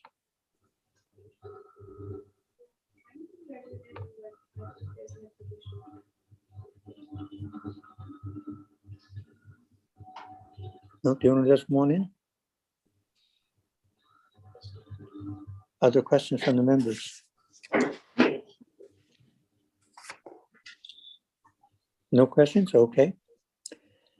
Moved by member Creaser, second by member Green. Be it resolved that application A 2021 Gorski to permit the construction of an addition, Muskoka room, onto an existing dwelling at a setback of 53 feet at the closest point from the high water mark as shown on the plan attached. The notice of decision is hereby approved, subject to the following condition. 1, that a site plan agreement be entered into along with securities to, as necessary, implement and enhance protection policies of the District of Muskoka official plan.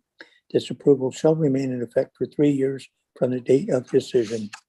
Any questions, any comments? All those in favor?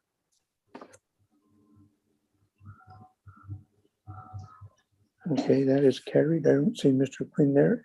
Joe? Yeah, okay, thank you. And the reasons. Neighbor support And an improvement on the septic. Right.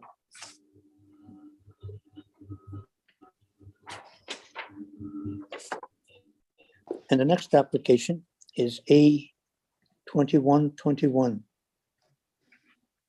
And that, I believe, is Miss Darling. No, yeah, Miss Darling.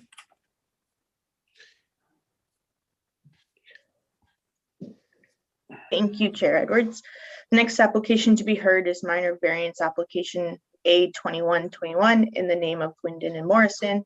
The subject property is known municipally as 1043 Heather Lodge Road. I would like to direct the committee's attention to the submitted site plans on page 162 through 164 of the agenda package. The purpose and effect of the application is as follows. Relief is requested from sections 4.1.3 and 4.1.3.6 of Bylaw 2014-14 as amended, being the maximum coverage of buildings, lot coverage on a lot. Maximum permitted coverage of buildings on the entire lot is 10%. The entire lot area is 27,864 square feet, and the maximum coverage is 2,786. The existing and proposed buildings on the lot is 3,065 square feet or 11%. The variance requested is 279 square feet over what is permitted. Relief is also requested from section 3.23.1 of Bylaw 2014-14 as amended, being the minimum setback requirement of 25 feet from a public street. The proposed garage is to be 15 feet from the rear lot line. The variance requested is 10 feet. Notice of this public hearing under the Planning Act was circulated 11 days in advance, and 2 submissions have been received to date. The first submission is by Nick Snyder, the township's chief building official. The Development Services Department has no Ontario Building Code objections. The second submission is by Tim Sopko, the township's public works technician. Public Works Department generally does not support reduced setbacks from public streets.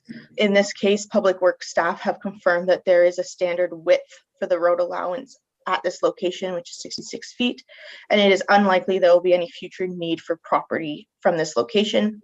Staff have prepared a detailed report for committee's consideration and have concerns with the minor variance application. It is recommended that a site plan agreement be entered into along with securities requiring the removal of existing patio areas and revegetation of these areas, as well as open lawn areas in front of the existing dwelling and sun deck. Staff have no further comments at this time and are happy to answer any questions from the committee. Thank you. Thank you very much, Ms. Darling. Is the applicant or applicant's agent here wishing to speak on this? Yes.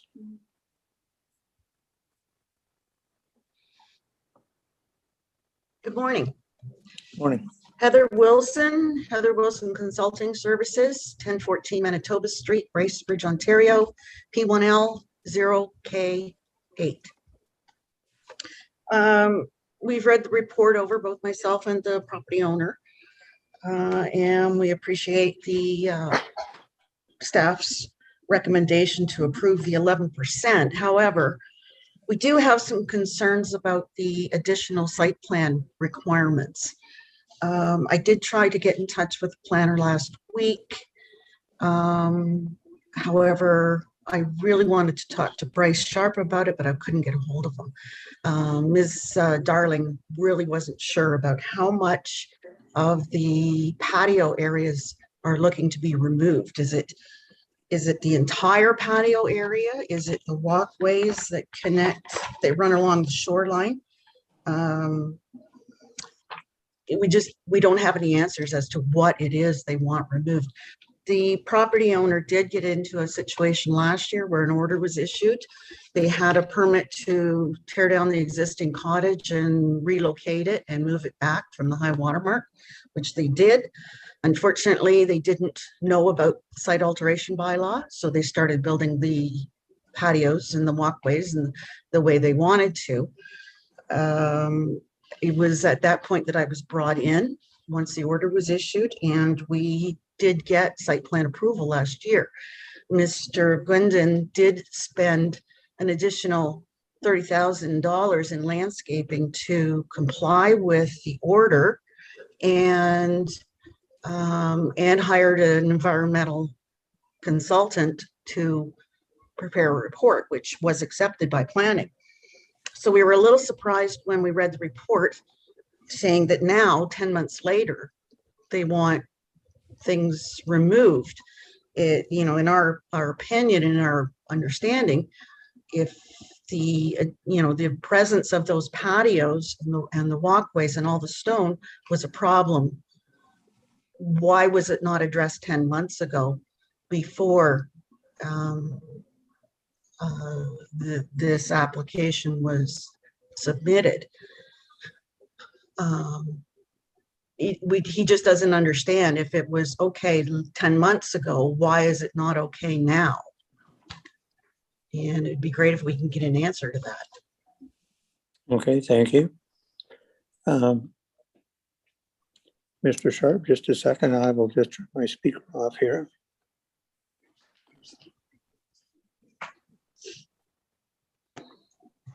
Through you, Chair Edwards. Just to elaborate on staff's position in this particular instance, as Ms. Wilson had correctly identified, the applicant had significantly altered the shoreline and removed trees. There was a process that was undertaken in order to undertake a large number of plantings in the front yard area. At that time, there was no minor variance application in front of us for a lot coverage amount exceeding what the zoning bylaw requires. There is a single-story garage on the property. Staff understand that that garage is required to be removed as part of the building permits that were issued for the existing dwelling and for the existing boathouse on the property. Otherwise, the property would be over lot coverage. So now that this request is in front of us, it is our opinion that built form is beginning to dominate this property, as evident, at least in our opinion, through the photos that we've included in our report.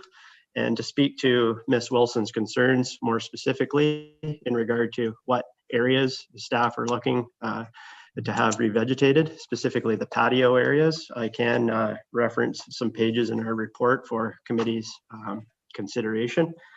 Figure 5, page 153.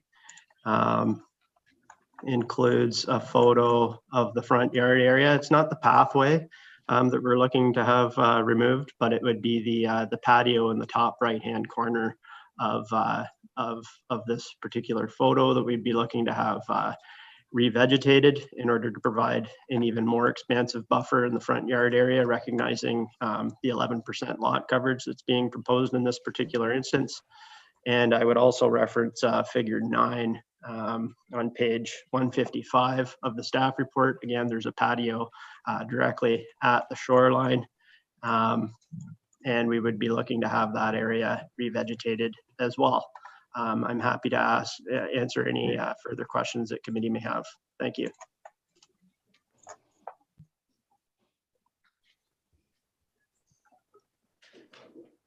Thank you very much, Mr. Sharp.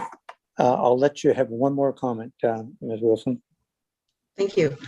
So again, I'd just like to reinforce the owner's position that, you know, he's already done everything that was asked of him 10 months ago. We realize this is a minor variance application. However, the actual structure itself is built to the back of the property. It's not anywhere near the front. And again, he did spend a significant amount of money to comply with what the planning staff wanted 10 months ago. And he would have done more if it was asked of him then. So he just doesn't understand why it has to be happening now, just because it's a minor variance application for a building that is built to the rear of the property. Thank you for your time. Would you like a deferral on this to maybe straighten it out with the planning department? No, I don't think we're looking for a deferral. We just like committee to recognize the fact that he already did do significant work on the property when it was found out that there was a problem with the landscaping. And, you know, I guess he feels that it's unfair for him to have to go through it again this year. It took a lot of money and a lot of time to get that agreement completed. And he just doesn't want to have to do it again, Right, thank especially you. when it's not even a year old. Thank you. Okay, thank you. Are there questions from the members? Yes, Mr. Bosworth. I agree with what staff is recommending, but I would like it clarified about what they had approved beforehand.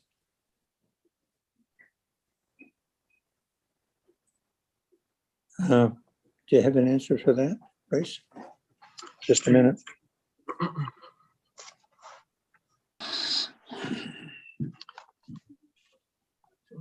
Through you, Chair Edwards. Thank you for your question. It was an enforcement matter and it was dealt as under that process. So there was an environmental impact study that was prepared by an environmental consultant. And there were plantings that were required as part of that process. I don't know specifically the number of plantings offhand, but like I said, it was fairly substantial. And as I had indicated in my initial comments, the lot coverage request wasn't on the table at that time. I do acknowledge Ms. Wilson's point about the garage being fairly well set back from the water. But as committee is aware, lot coverage is a calculation based on the coverage of roof buildings and structures over the entire lot area. It's not just based on one single building alone. So we have to look at things cumulatively, and that's what we're doing here. Thank you.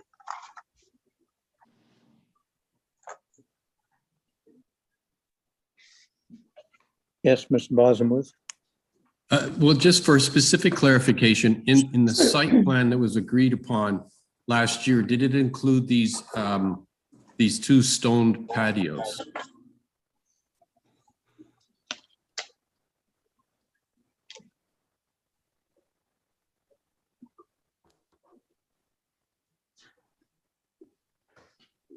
Through you, Chair. Just a second. Through you, Chair Edwards. It did include the two stone patios. There was a substantial amount of work that was undertaken at the shoreline, building up some of the areas with boulders.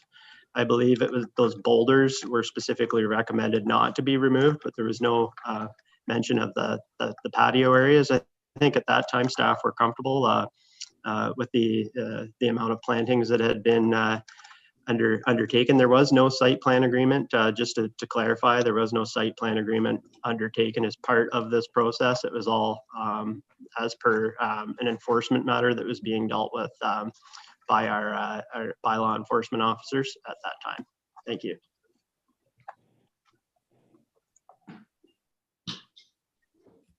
Okay, thank you very much.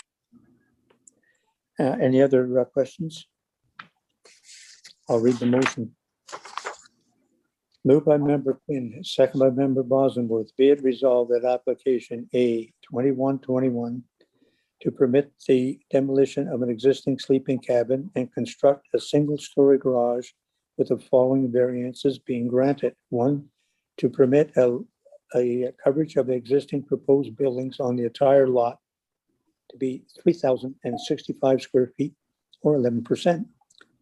2, to permit the proposed single-story garage to be 15 feet from the rear lot line abutting a public street, Heather Lodge Road. These variances are approved as shown on the plan attached to the notice of decision and are subject to the following conditions: that a site plan agreement be entered into along with securities requiring the removal of existing patio areas and revegetation of these areas, as well as open lawns areas in the front of the existing dwelling and sun deck. This approval shall remain in effect for 3 years from the date of the decision. Any questions or comments? All those in favor? That is carried.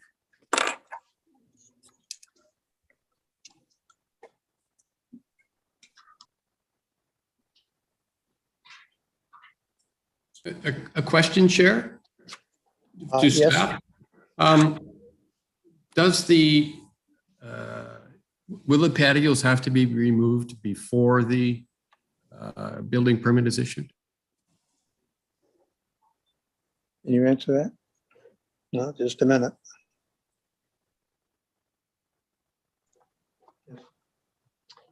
Through you, Chair Edwards. The condition will need to be fulfilled before a building permit is issued. However, in this case, given the process, what we do is we would require the site plan application to be filed for it to be approved by staff. So as part of that process, we would approve a site plan agreement showing those areas to be removed and to be revegetated, and all of the details would form part of the agreement. We would then issue an approval notification to the township's building department. We would take securities as part of that process, and they would be held to cover the costs of the installations. And then the building permit would be able to be issued, and the plantings would be undertaken after the fact. And once we've done an inspection of those plantings, the securities would be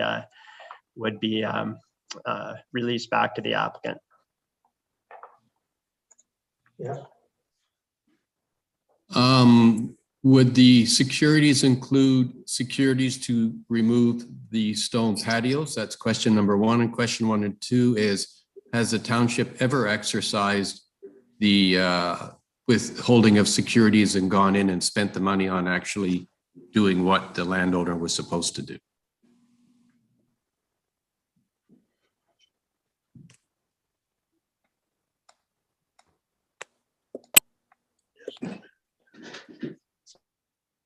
Okay.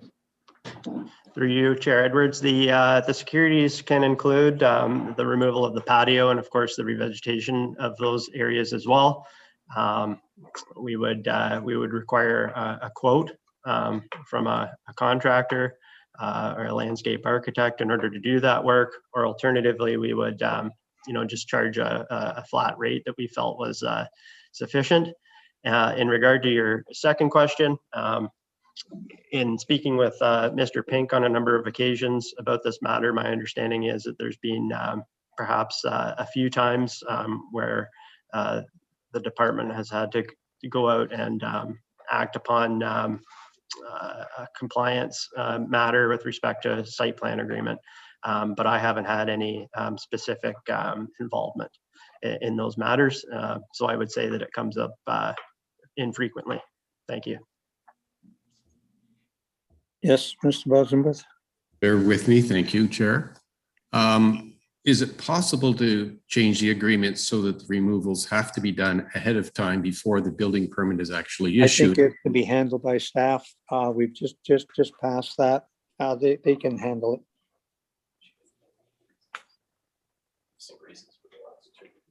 And the reasons for the last one? It's minor in nature. Public Works didn't have a problem with the setback from the road.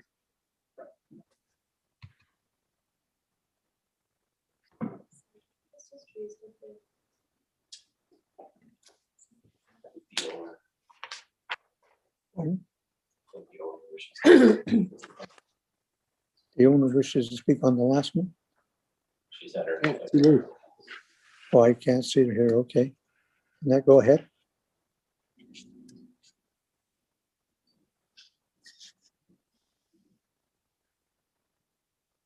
Yes, you may go ahead.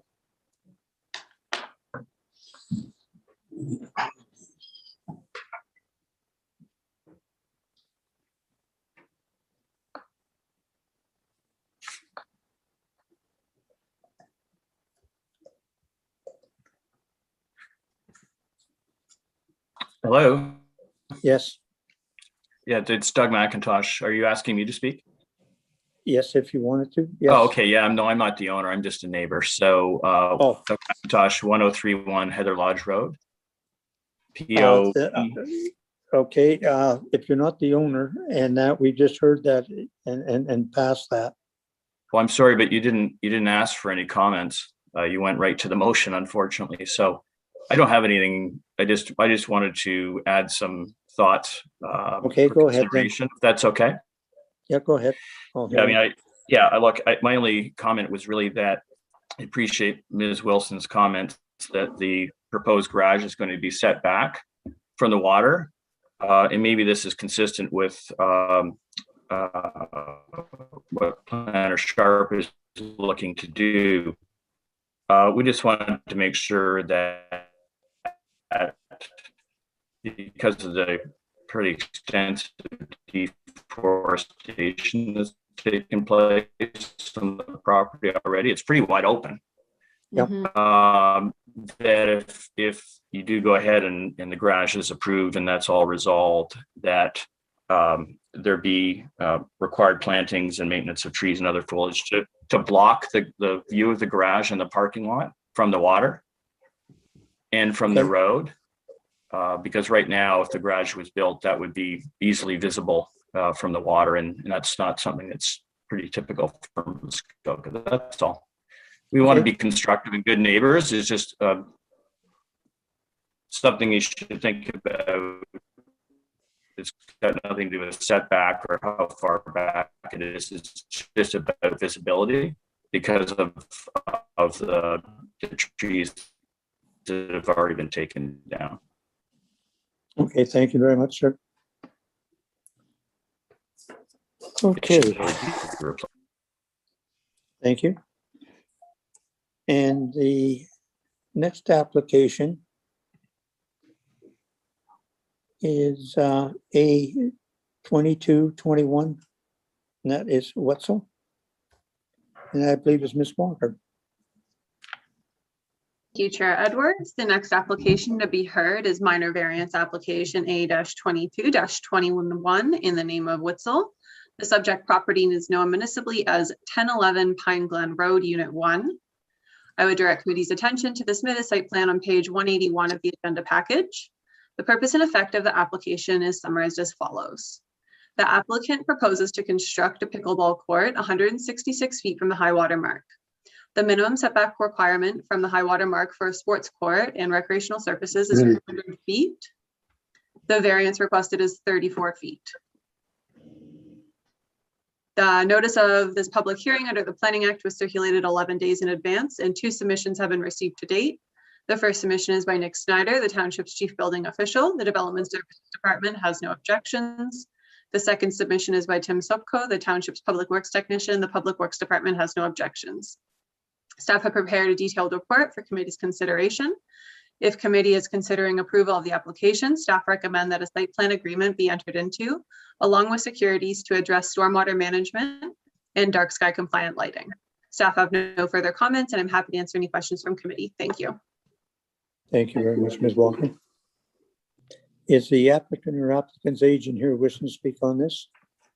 Hello, Chair Edwards. This is Marty Wetzel, so I am the applicant and the owner. Okay. Would you like to say anything, Marty? Really just that I'm here to answer any of your questions, and I certainly don't have any objections to dark sky compliant lighting. We haven't even decided if we'll do lighting yet. And the planner who assisted us with this file had a question with regard to stormwater management, subsequently to me seeing staff's report. And he asked the question, does the township want a plan with arrows and mitigation measures shown, or a full stormwater management plan? He said, they as planners, Wayne Simpson, could do the former, but in the event that they want an engineered drawing, he would recommend me to somebody else. Okay. Can you answer that maybe? Want me to go off just a second?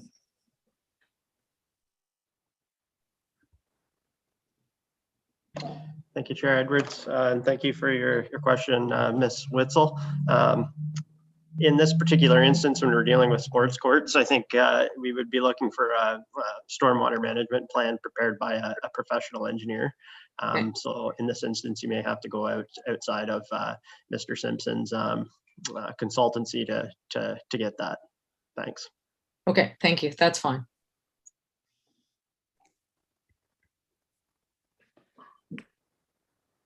Thank you. Is there anyone else wishing to speak in support of this application?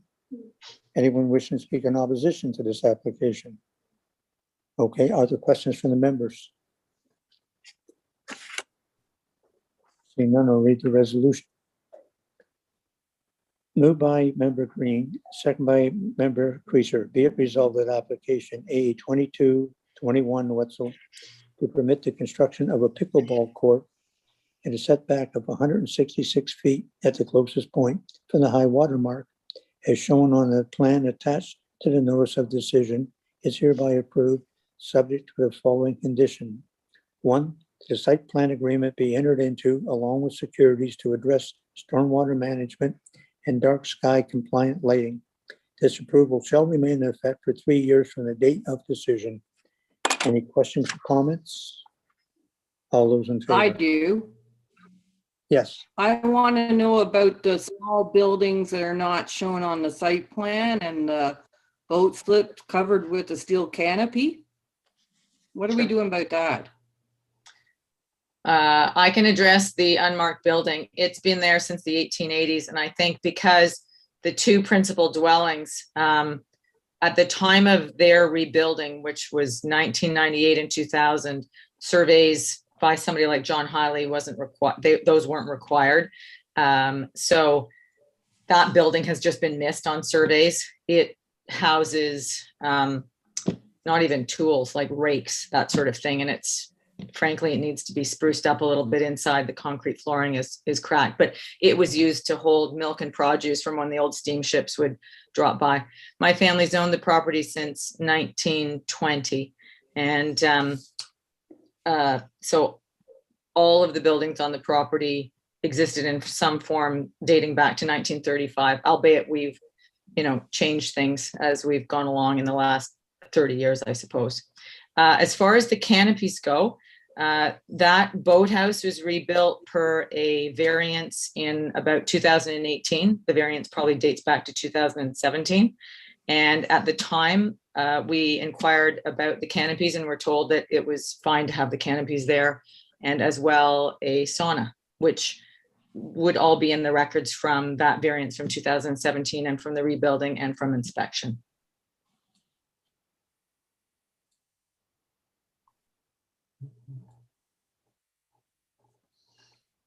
Okay. Did that answer your question, member Creaser? I guess. Okay. So I have called the question. All those in favor? Anyone opposed? That is carried. Thank you very much.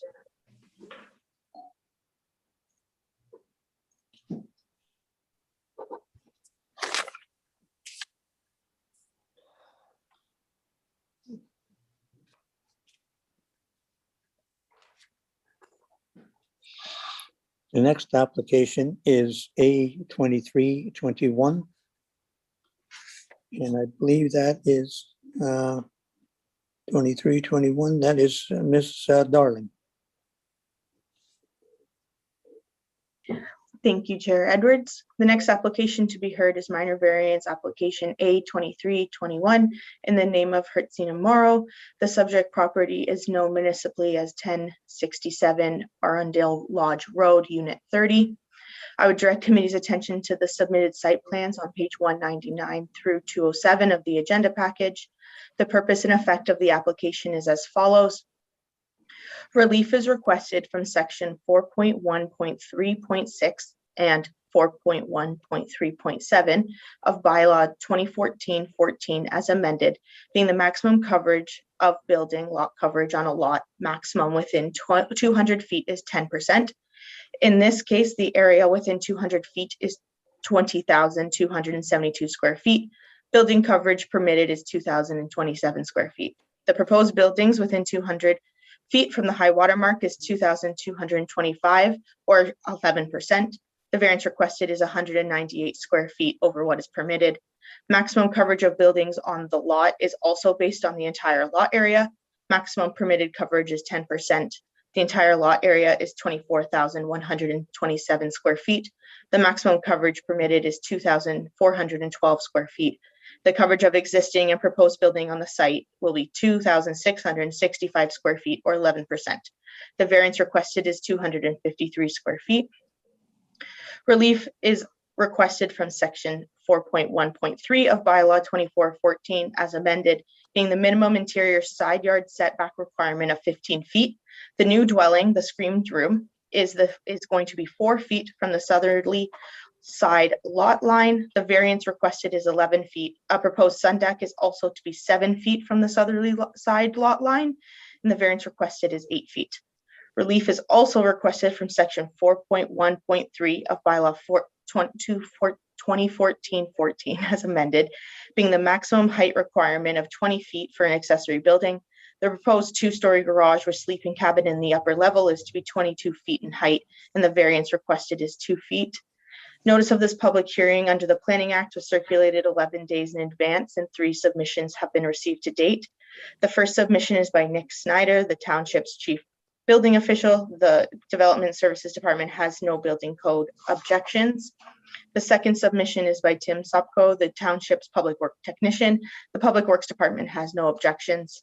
The third submission is by Barbara Marmy, an adjacent landowner. She supports the construction of the new Hertz and Morrow cottage, but are concerned about the current drainage pattern changing and posing additional runoff strains for their property. I prepared a detailed report for committee's consideration and that a site plan agreement be entered into for retention of vegetation. Staff have no further comments at this time and are happy to answer any questions from the committee. Thank you.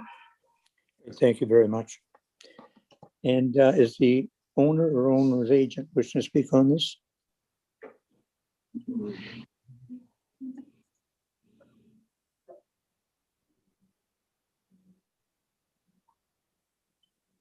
I guess I'll say no.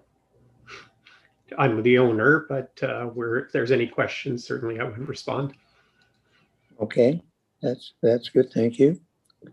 And is there anyone else wishing to speak in support of this application?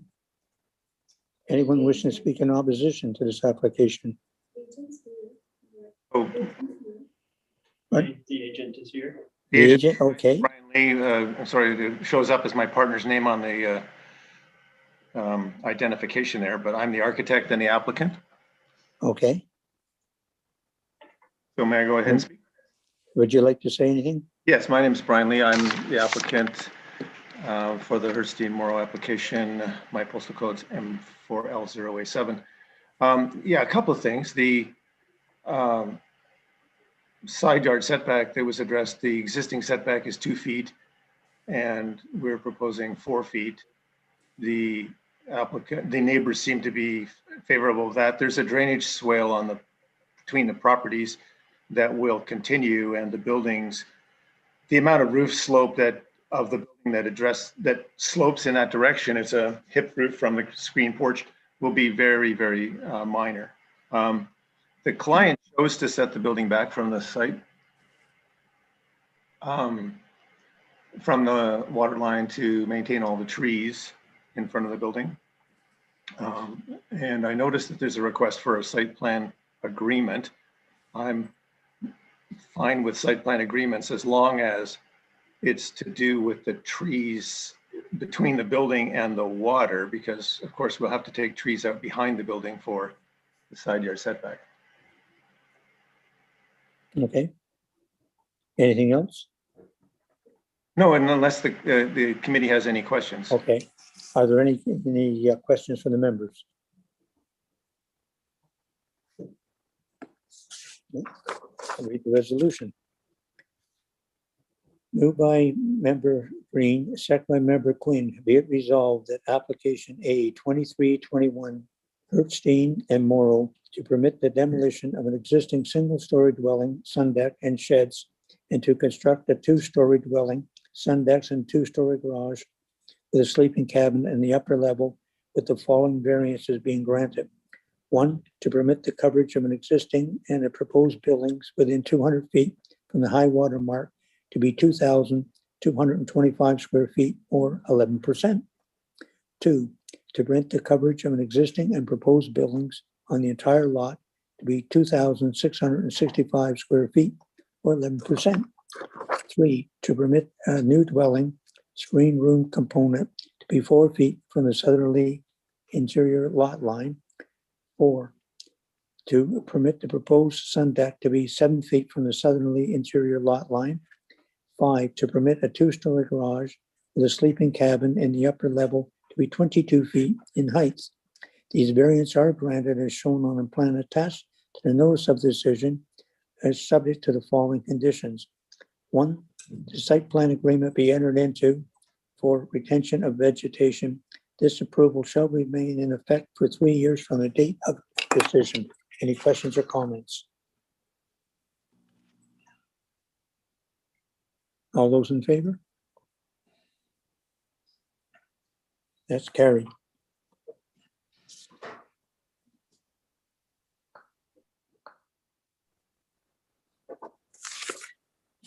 And the reasons, and I'll just be right back.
About that.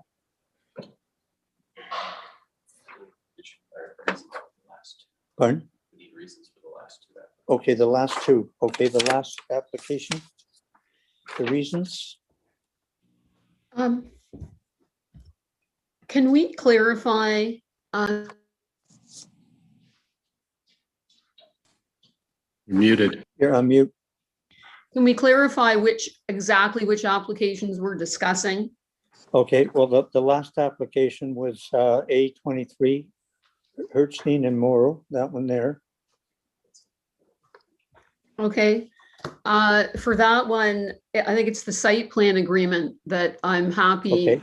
is being entered into. Okay, and the one before that, I thought we did, and that was to get dark sky compliant. That was for the pickleball court. There were no I think- objections. Yeah, no objections. And one thing is the professional engineering report on stormwater management, I think can give us some assurance that it'll Okay. be handled properly. Thank you. And the next application is A2421 Biswick, and I believe that's Ms. Darling.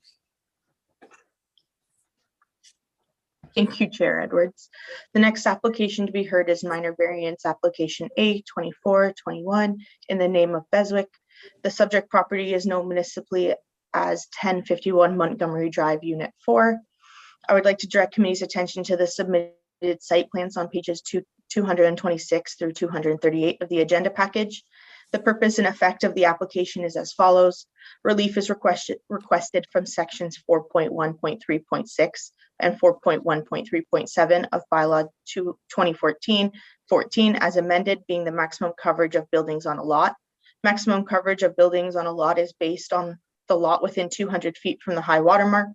Maximum coverage of building on the lot within that 200 200 feet is 10%. In this case, the lot area within 200 feet from the high water mark is 57,334 square feet.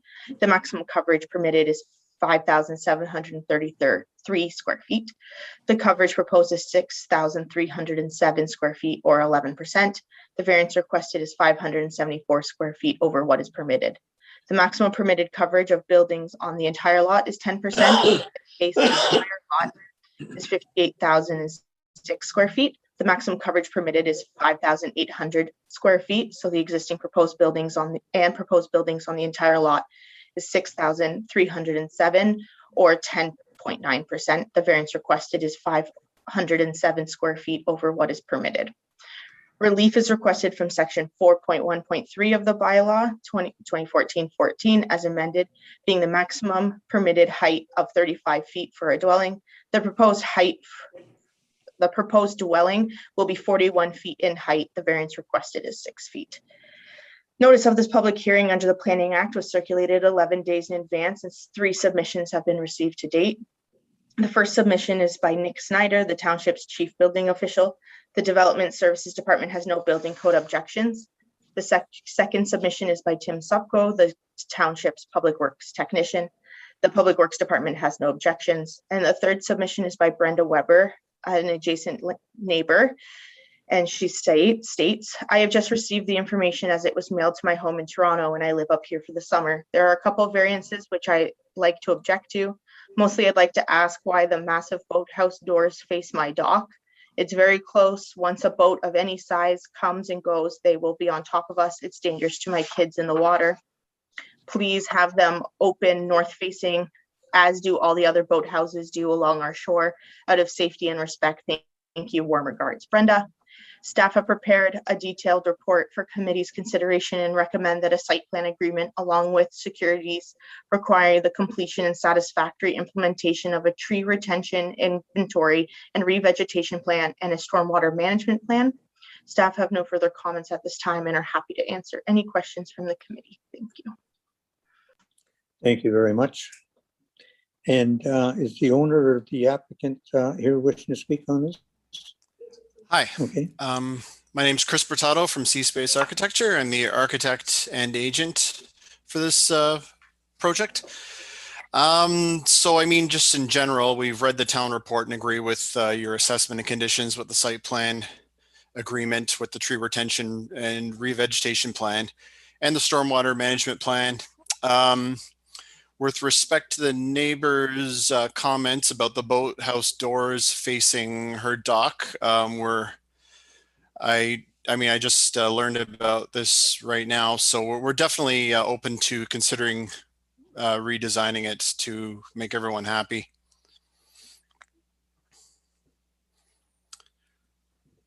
Okay. In that case, would you like a deferral to that redesign so that it doesn't become a hazard? Is that how you'd recommend? Because we could always just reconfigure it so it's the same massing and same zoning as the existing boathouse, but then we'll have a few doors facing north. What would you like? Can that be done by site plan agreement? Yeah, hang on a second. Mm-hmm.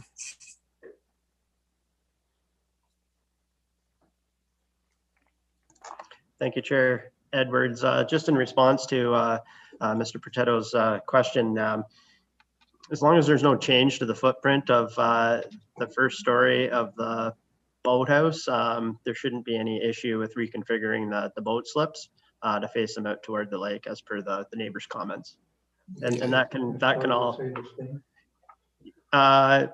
second stories don't count towards lot coverage.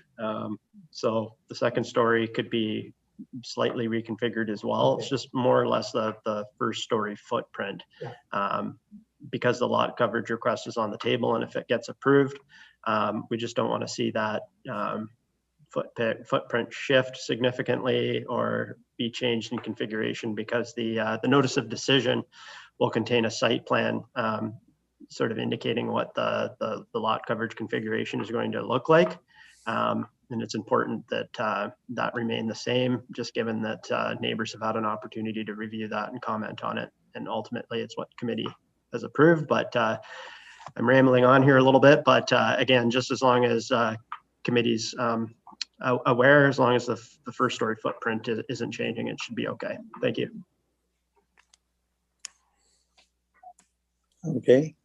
Is that committee satisfied with that? That they just and that reconfigure the first floor of the boathouse? And do you want that added on to the site plan agreement? Mr. Sharp, would that be easy? I guess really it's committee's comfort level. Sorry, it's committee's comfort level. It's whatever you would prefer. I don't think we necessarily need to see it in a site plan agreement. It can be just, it could be done as a condition, I suppose, of the approval to have those boat slips reorientated, or you could just trust that the applicant's agent and the applicants will work it out with the neighbor. It's whatever you prefer. Thank you.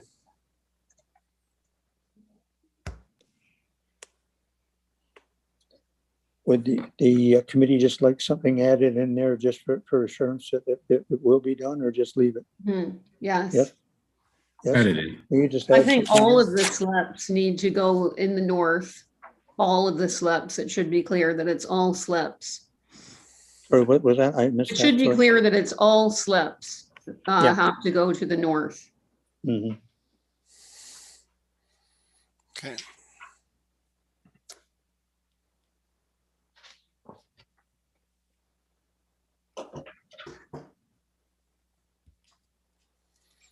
Is there anyone else here wishing to speak in support of this application, or anyone wishing to speak in opposition to this application? Opposition. Okay, do you want to bring them in then, please? Just a minute, we have somebody else wanting to speak on this.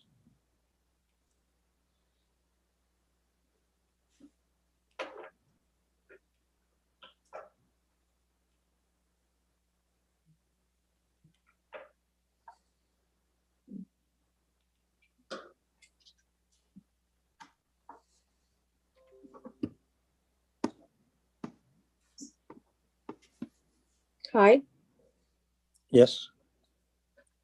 I don't know who's up. I know there are 2 or 3 of us wanting to ask some questions, and with regards to Okay, this. well, would you state your name and postal So code my for name is Brenda Weber. I'm at 1051 Montgomery Unit 2. I'm the one who sent the letter in June 12th at 10 in the morning. I have Okay. been living up here, and I never received any of the documentation until last Thursday. So that's why I sent my comments in June 12th when I did. I do very much appreciate having the slips facing north. That's great. Have many other concerns, some of which are the removal of trees, which may have a cumulative effect over time on the area with erosion. The water level at the boathouse is extremely shallow, and one would wonder, they're going to have to dredge. My understanding is that that isn't supposed to happen. The enormity of the size of the boathouse on the bottom, at 45 feet from my property line, even with the boathouse facing north, which is great and a start to a great solution, and I appreciate it. It's extremely close for waves, safety. Our ladder on our dock is on that side, as our boat port and boat lift is on the other side. So perhaps more than 45 feet would be an option, or open for discussion, and certainly willing to meet on a site plan and come up to conclusions that work for everyone. With the amount of trees that are going to have to be removed with the build of the cottage, never mind the boathouse, I lose all privacy. And of course, that really diminishes our cottage experience, and would also love to know what that plan would be going forward. I think there are 2 other people that may wish to speak up as well, but that's really all I wanted to say. I thank you for allowing me the time to do so. Okay, I would just say that the the 45 setback from the lot line is, they're not asking for any variance on that. It's I well know. within the right, just so that you They know. have I appreciate that, but they do have a large lot and they've tucked it as close to me as possible. I'm open for discussion. It's just a point of view for safety of my kids, my parents, and my grandkids. Okay, no, thank you very much. Thank you for your time. Okay, thank you. And the next person coming on. Okay, I need your name and address and postal code, please. Hello, can you hear me? Yes, I can. Okay, it's Carolyn Cullen. I'm at 1051-6 Montgomery Road. I'm on the other side of the proposed build. Just thank you for excuse me, I actually need your postal code as well. sorry, POB 1JO. Okay, thank you. So I would also say that as of the time of writing, we hadn't received anything until 4 business days prior to this meeting. So we haven't had much time to understand the application. We're not planners and we're doing our best to understand. All the diagrams are quoted as being not to scale. So it's difficult to fully understand the location, the size, where the structures will be and the trees and whatnot. That being said, we are concerned with the cumulative impact of the requested variances. They're significant to us in terms of visual aesthetics and lake character. Canoe view is important. And again, environmental, as stated by my neighbor earlier. We feel that the proposed build is developed to its absolute maximum potential, including the height, which is 6 feet over from 35 to 41 feet. In section B548, it states that the walkout of lower levels be permitted, but will be encouraged to be generally less than 1/2 of the width of the structure. This is not so with the current proposal. It is the entire length of the structure. There is a dominance of built form over natural form with the variance of a large 3-floor cottage, 2,600 square foot boathouse, 2nd story portions, sun deck docks, driveways, pathways, septic. It is very realistic that the builder is building to sell and has no vested interest in the neighborhood. We're concerned, as we haven't had discussions, and if we could have further discussions with the builder with concerns, that would be very, very much appreciated. Going forward, any potential new owners might add to this built form with sports courts, et cetera, et cetera. So the conversation is very much appreciated. And if the committee does decide to approve the minor variance, we fully support the idea of a site plan with trees and water. And I fully support my neighbor's concern with the boat slips facing north. So lastly, I request that the applicant does submit altered designs with regards to the boathouse, so that we have a safe and respectful environment for either neighbor on either side, and the consideration of the height of the structure. Thank you very much for listening. Thank you very much for your comments. And is there someone else you said? Yes. Hi, my name is Stephen Fowler, 1051 Unit 5 Montgomery Drive, Port Carling, P0B 1J0. I'm directly across the road, approximately 8 feet across from the subject property. I'm new to this whole process, but I'd certainly like to understand why these variances are being considered. While I'm not anti-development, we do desire respectfulness to the environment and the immediate community. It appears that this development, both on land and on water, is being developed to the absolute maximum allowed, 41 feet high and 11% lot coverage. The maximum bylaw is at 35 feet and 10% is large as it is. We're concerned about substantial tree removal and the cumulative impact of the numerous sun decks, the pathways, the second floors, things that are not included in the lot coverage numbers. I won't repeat things that have been said that I fully agree with both Carolyn Cullen and Brenda Weber, but in reading the committee report, it states on page 9 that the proposed dwelling is to be located at a setback of 66 feet. However, the not to scale plans that were part of this package shows that the line of offset seems to touch 50 feet at the front. And just visually, it looks like approximately half of this is in front of the 66-foot offset line.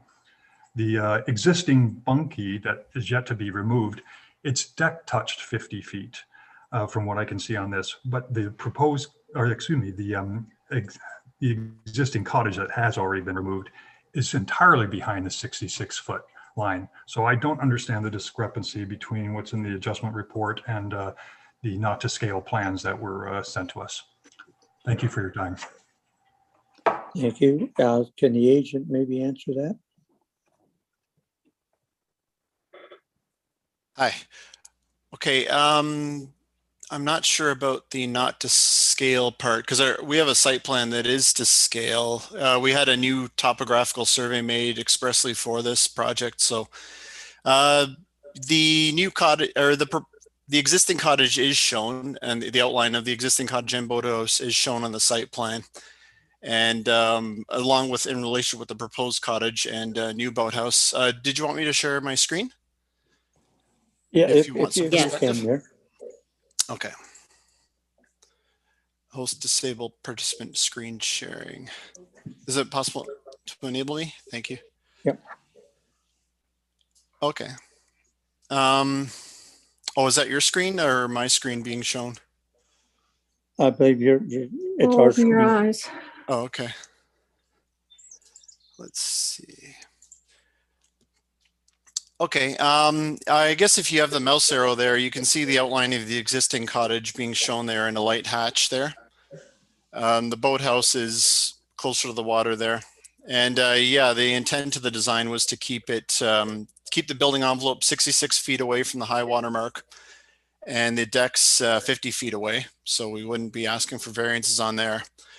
It's also the location of where the slope drops off very steeply, right? So that's the origin behind asking for the height allowance. From the road level, the cottage is 29 feet tall from the lowest point of grade to the peak of the roof.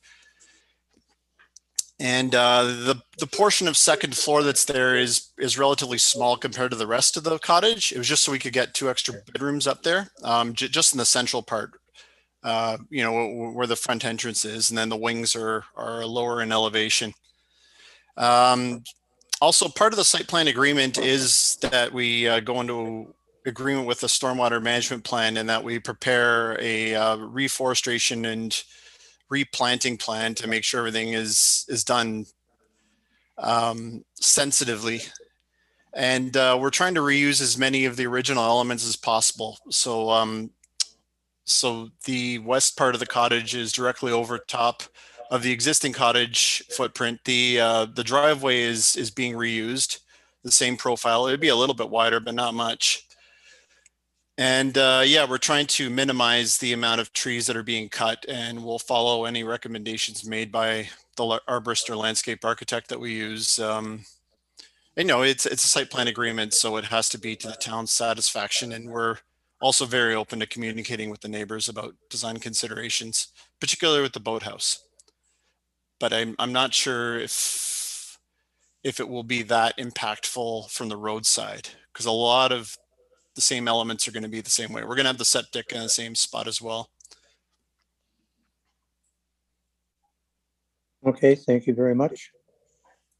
Are there questions from the members? Like, why is it so Yes. big? Yes, Mr. Bosworth. I'm concerned with this overall size. As the neighbors have pointed out, this is being pushed to the absolute maximum. The height overage is 17%, not an insignificant number. And because it's effectively a 3-story building from the water, it's going to look awfully high. As best we can see from the pictures, there's a lot of trees, but I think the experience in the township that with large developments like this, an awful lot of trees have to be taken down just to be able to build the building. I'm just not quite sure how we can ensure that doesn't happen.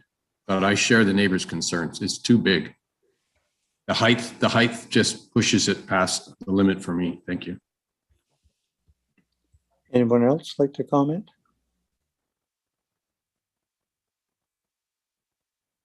No one else? Yes. Member Green. I agree with Muted. Rob Bosenworth, member Bosenworth, on the height variance. I actually was having trouble understanding the drawings when I first looked at them and how they would fit into the landscape, because although there's elevations on there, it's just really hard to interpret. And at first I thought maybe this wasn't a cottage, that maybe it was on a more of an urban location in Muskoka. So yeah, I totally agree that there's going to be a dominance of built form, I think, from the water. And with all the decking and everything, it really is too big at the moment for the lot, in my opinion. And I completely sympathize with the neighbors. It's unfortunate that they weren't consulted right from the outset, because then we might not be where we are. But that's my opinion. Anyone else? Any comments on that? Yes, Member Creaser. I think we should offer a deferral so that maybe the neighbors and the original applicant and designer could rethink some of this stuff and come back with the new boathouse design, but also perhaps the height could be relooked at and come back with a new application in a month.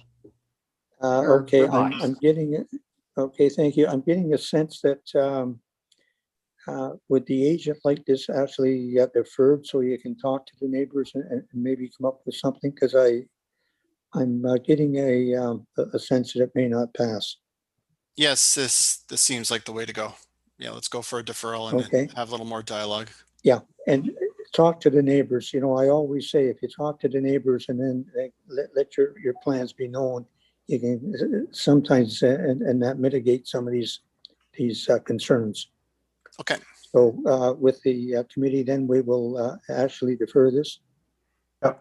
And meet with the neighbors, okay? Okay. Thank you very much for your time. Okay, thank you. Thank you, everyone. Okay. Okay.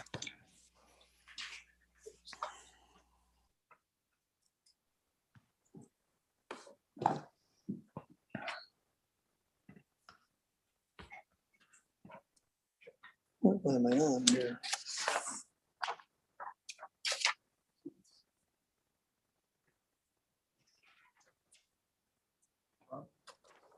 And that was there, so we're just putting that over there. So we have one more, and that is A 5420, James and Langley, and that is Ms. Walker. Thank you, Chair Edwards. The next application to be heard is minor variance application A-54-20 in the name of James and Langley. The subject property is known municipally as 1197 Hamels Point Road. I would direct committee's attention to the submitted site plan on page 265 of the agenda package. The applicant proposes to construct a two-story garage with a sleeping cabin in the second story. This application was adjourned at the January 11th, 2021 Committee of Adjustment hearing. It was discovered after the public notice was circulated that the submitted plan did not reflect the subject property post-consent, resulting in the proposed lot coverage exceeding 11%. The applicants have now submitted a revised site plan with the correct lot area and have reduced the size of the proposed garage. The proposed garage will result in a lot coverage of 11% or 3,170 square feet, where 10% is permitted. The requested variance is 1% or 285.8 square feet. The proposed garage will have a height of 26 feet, where 20 feet is permitted. The variance requested is 6 feet. Staff have prepared a detailed report for committee's consideration. If committee is considering approval of this application, staff recommend the following conditions. 1, that the minor accessory structure in the front yard be brought into compliance with the applicable zoning provisions as required. that the propane tank on the road allowance associated with Hamels Point Road be relocated to the subject property in compliance with the zoning requirements. And 3, that the site plan agreement be entered into along with securities for the retention of vegetation and plantings. Staff have no further comments at this time, and I'm happy to answer any questions from committee. Thank you. Thank you very much. And is there anyone here, the agent or the owner wishing to speak on this? Okay, can you bring them in, please? Good morning, I guess just barely, members of the committee. My name is Savas Fratis from Plan Muskoka, and I'm here this morning representing the applicants as their agent and as a registered professional planner. I'd just like to first start by saying that I have read the staff's report on this matter. I do agree with their recommendation that it meets the 4 tests of a minor variance. We have no issue with the conditions that are being proposed as part of the approval, and the applicants have, will proceed to fulfill those conditions upon receiving approval, should they do so today. So the proposal, it's being described fairly generally by the planner here this morning. It's for the construction of a 2-story garage, which requires an additional variance to lot coverage and an additional variance to height. One of the main things that's driving this, with obviously the additional lot coverage, is that there's no remaining lot coverage permitted under the zoning bylaw on this property, and that was a matter that was needed to be further addressed by a revision to the proposal, which occurred, as Caitlin had mentioned, after it was brought to the attention of the applicants that there was a minor lot addition that had occurred on the property that was not reflected on the site plan that was prepared by the designers, which took a small triangular portion of the property and transferred it to the neighboring property, which reduced the lot area by a little bit, which meant that the lot coverage that was being proposed had then exceeded the targeted 11% maximum. So that has been rectified. It was done so by the proposed garage being reduced in size, and the garage that has resulted here is actually fairly small in size. It's approximately 333 square feet. So in terms of normal accessory structures, for instance, a sleeping cabin normally being permitted 650 square feet in size at its maximum, the proposed 333 square foot garage is actually like close to half of that size.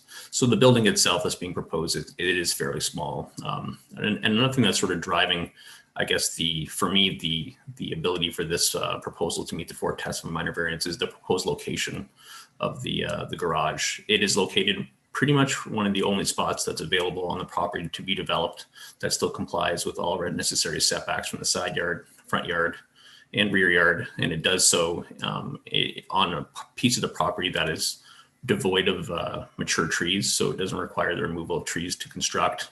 What it does do is it straddles a slope on the property that is the same slope that the existing dwelling on the property utilizes as well, which is a walkout style basement.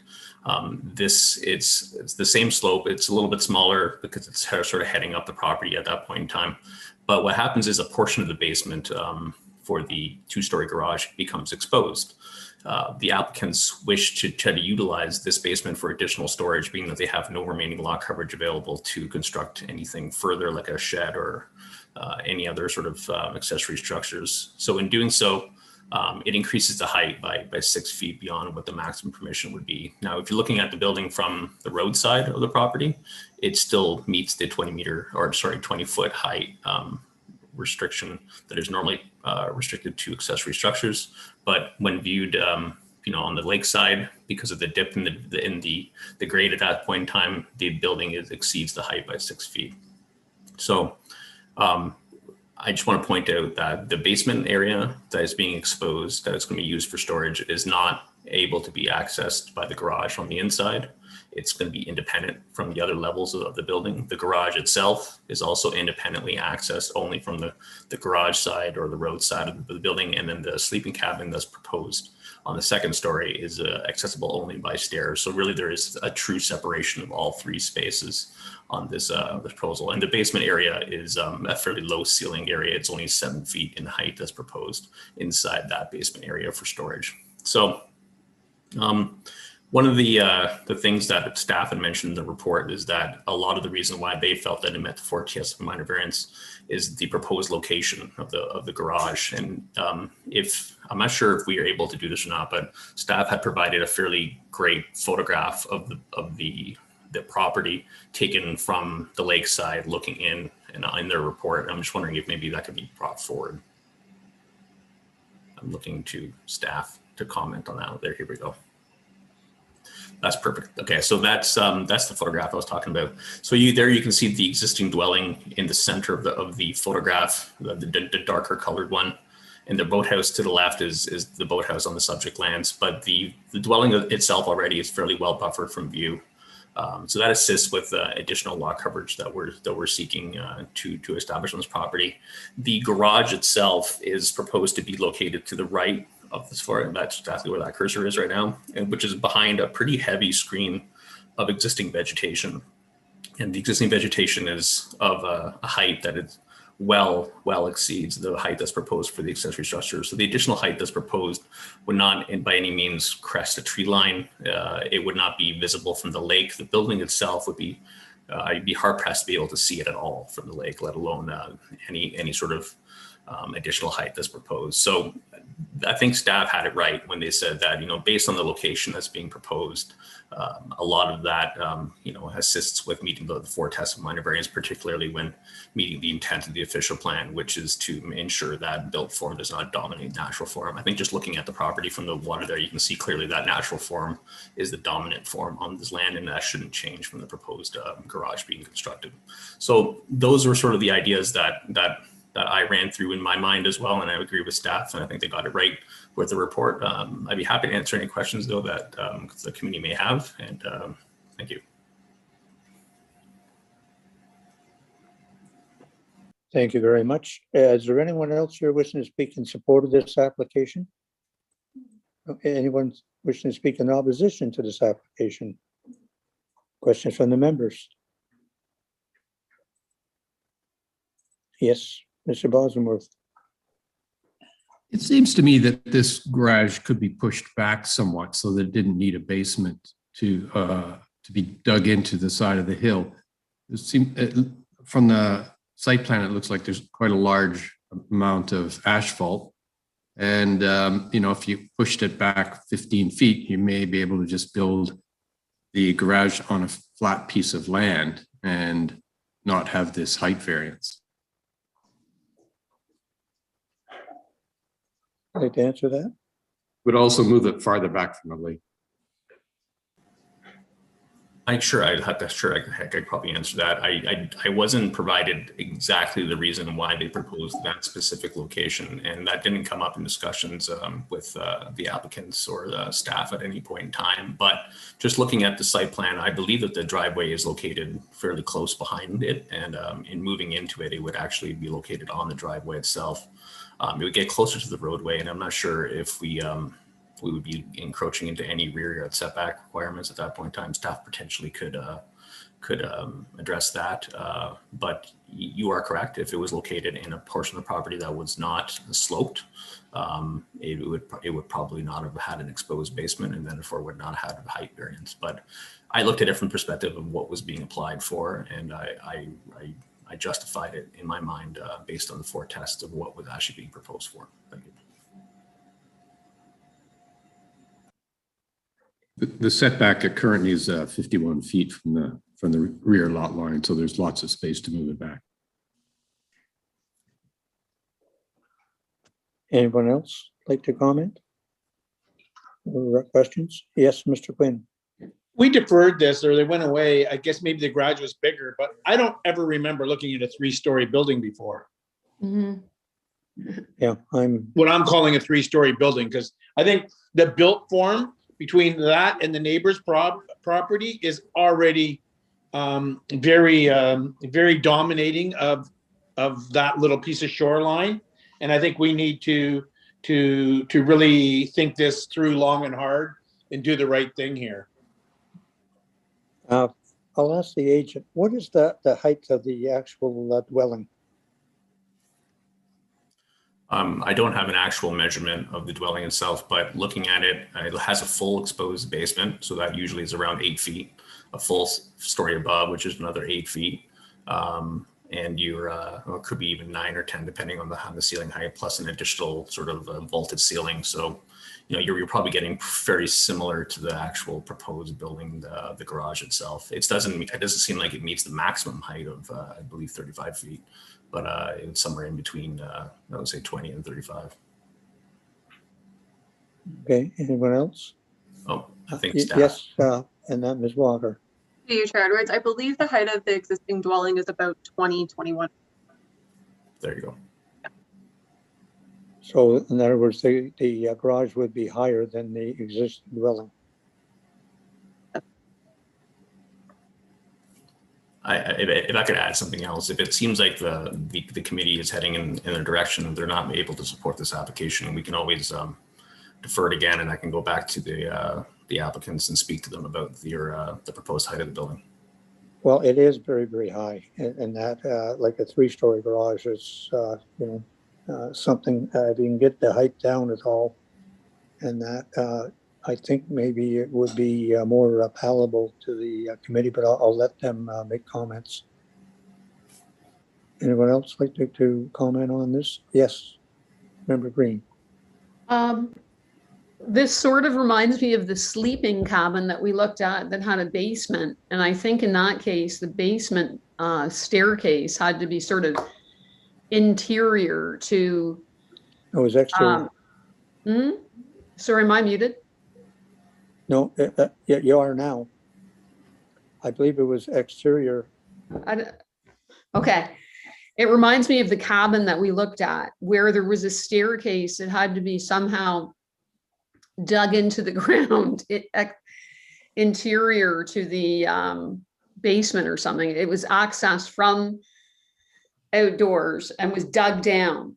Whereas in this case, it's garage doors that are exposed on the lakeside. And it is a 3-story building. You know, it's a 2-story garage with a basement in it that's accessible by a garage door. So it's really unusual situation. And to me, you know, at the present time, sure, it's not visible from the lake, but who knows how long that'll last, because somehow people have to get into the garage. So I would think that would require, you know, some kind of driveway of some sort, even if it's pervious, you know, surfaces. Somehow that's going to, these vehicles are either going to be coming up from the lake, or I don't know what's happening. But it's an unusual situation. And to me, it results in a dominance of built form from the lake. And I just think I'm surprised it's approved. And that's why my previous questions were, where are the grades here? Where's the ground? Where's the, you know, how do you determine what is the actual grade?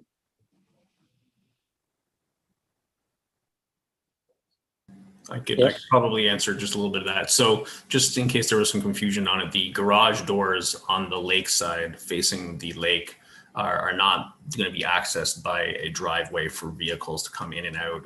It was more the idea that they'd be able to, like a man door that would be able to open up and they could pull canoes or whatever the case may be into those buildings, into that lower level. The actual garage itself for vehicles is I guess what you would call the middle story of that structure, is being accessed from the garage, from the driveway side of the building. So that's where the driveway actually will come in and vehicles will actually park, is in that middle section. So it was never the intention that there would be like larger vehicles that would access that building from that side. I believe the garage was, the smaller garage door on that side was simply just so they could get larger items in there, you know, by being pulled in and out.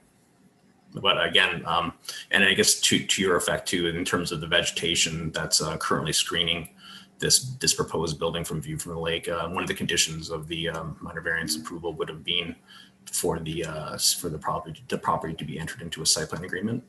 That would be able to protect those trees in perpetuity through that agreement.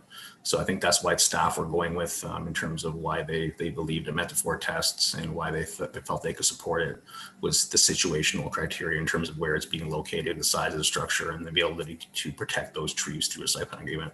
But that said, I'm hearing that staff that the committee still have an issue with it, despite those conditions and staff's recommendations. So again, I could speak to the design team and see if they can reduce that height down. Would the committee like to actually have this deferred so that they can look at redesign? Yes, Mr. Quinn. I would like it deferred. I mean, to me, it looks like from one side of it, it looks like a 3-story building, and it's not. I don't think it's good for us to put that on that property. Okay. Anyone else like a deferral?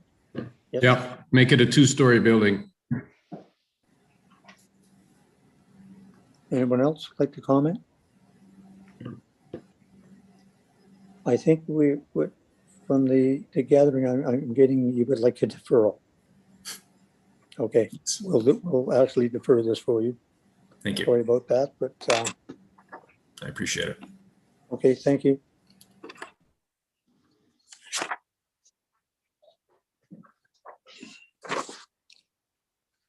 And that there's no other business at this point. Just a minute. Yes.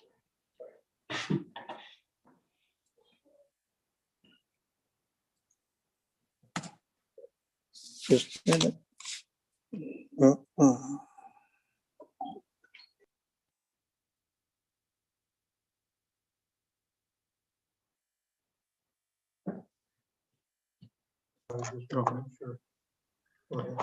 Okay, thank you, Chair Edwards. Just have an informational item for Committee of Adjustment, as noted on page 4 of your agenda package. Minor variance application A-16/21 in the name of Cleland and Johnson has been appealed to the local planning appeal tribunal. The subject property is known municipally as 1361 Rosso Lake Road 2. The applicants seek relief from minimum lot area, minimum dwelling gross floor area, front yard setback, and public street setback requirements in order to proceed with the redevelopment of a dwelling and sun deck on the subject property. Committee granted the requested variances in May, subject to conditions regarding access and parking, and committee's decision has been appealed by an area landowner. Happy to provide any more information that committee may want on this. Thank you.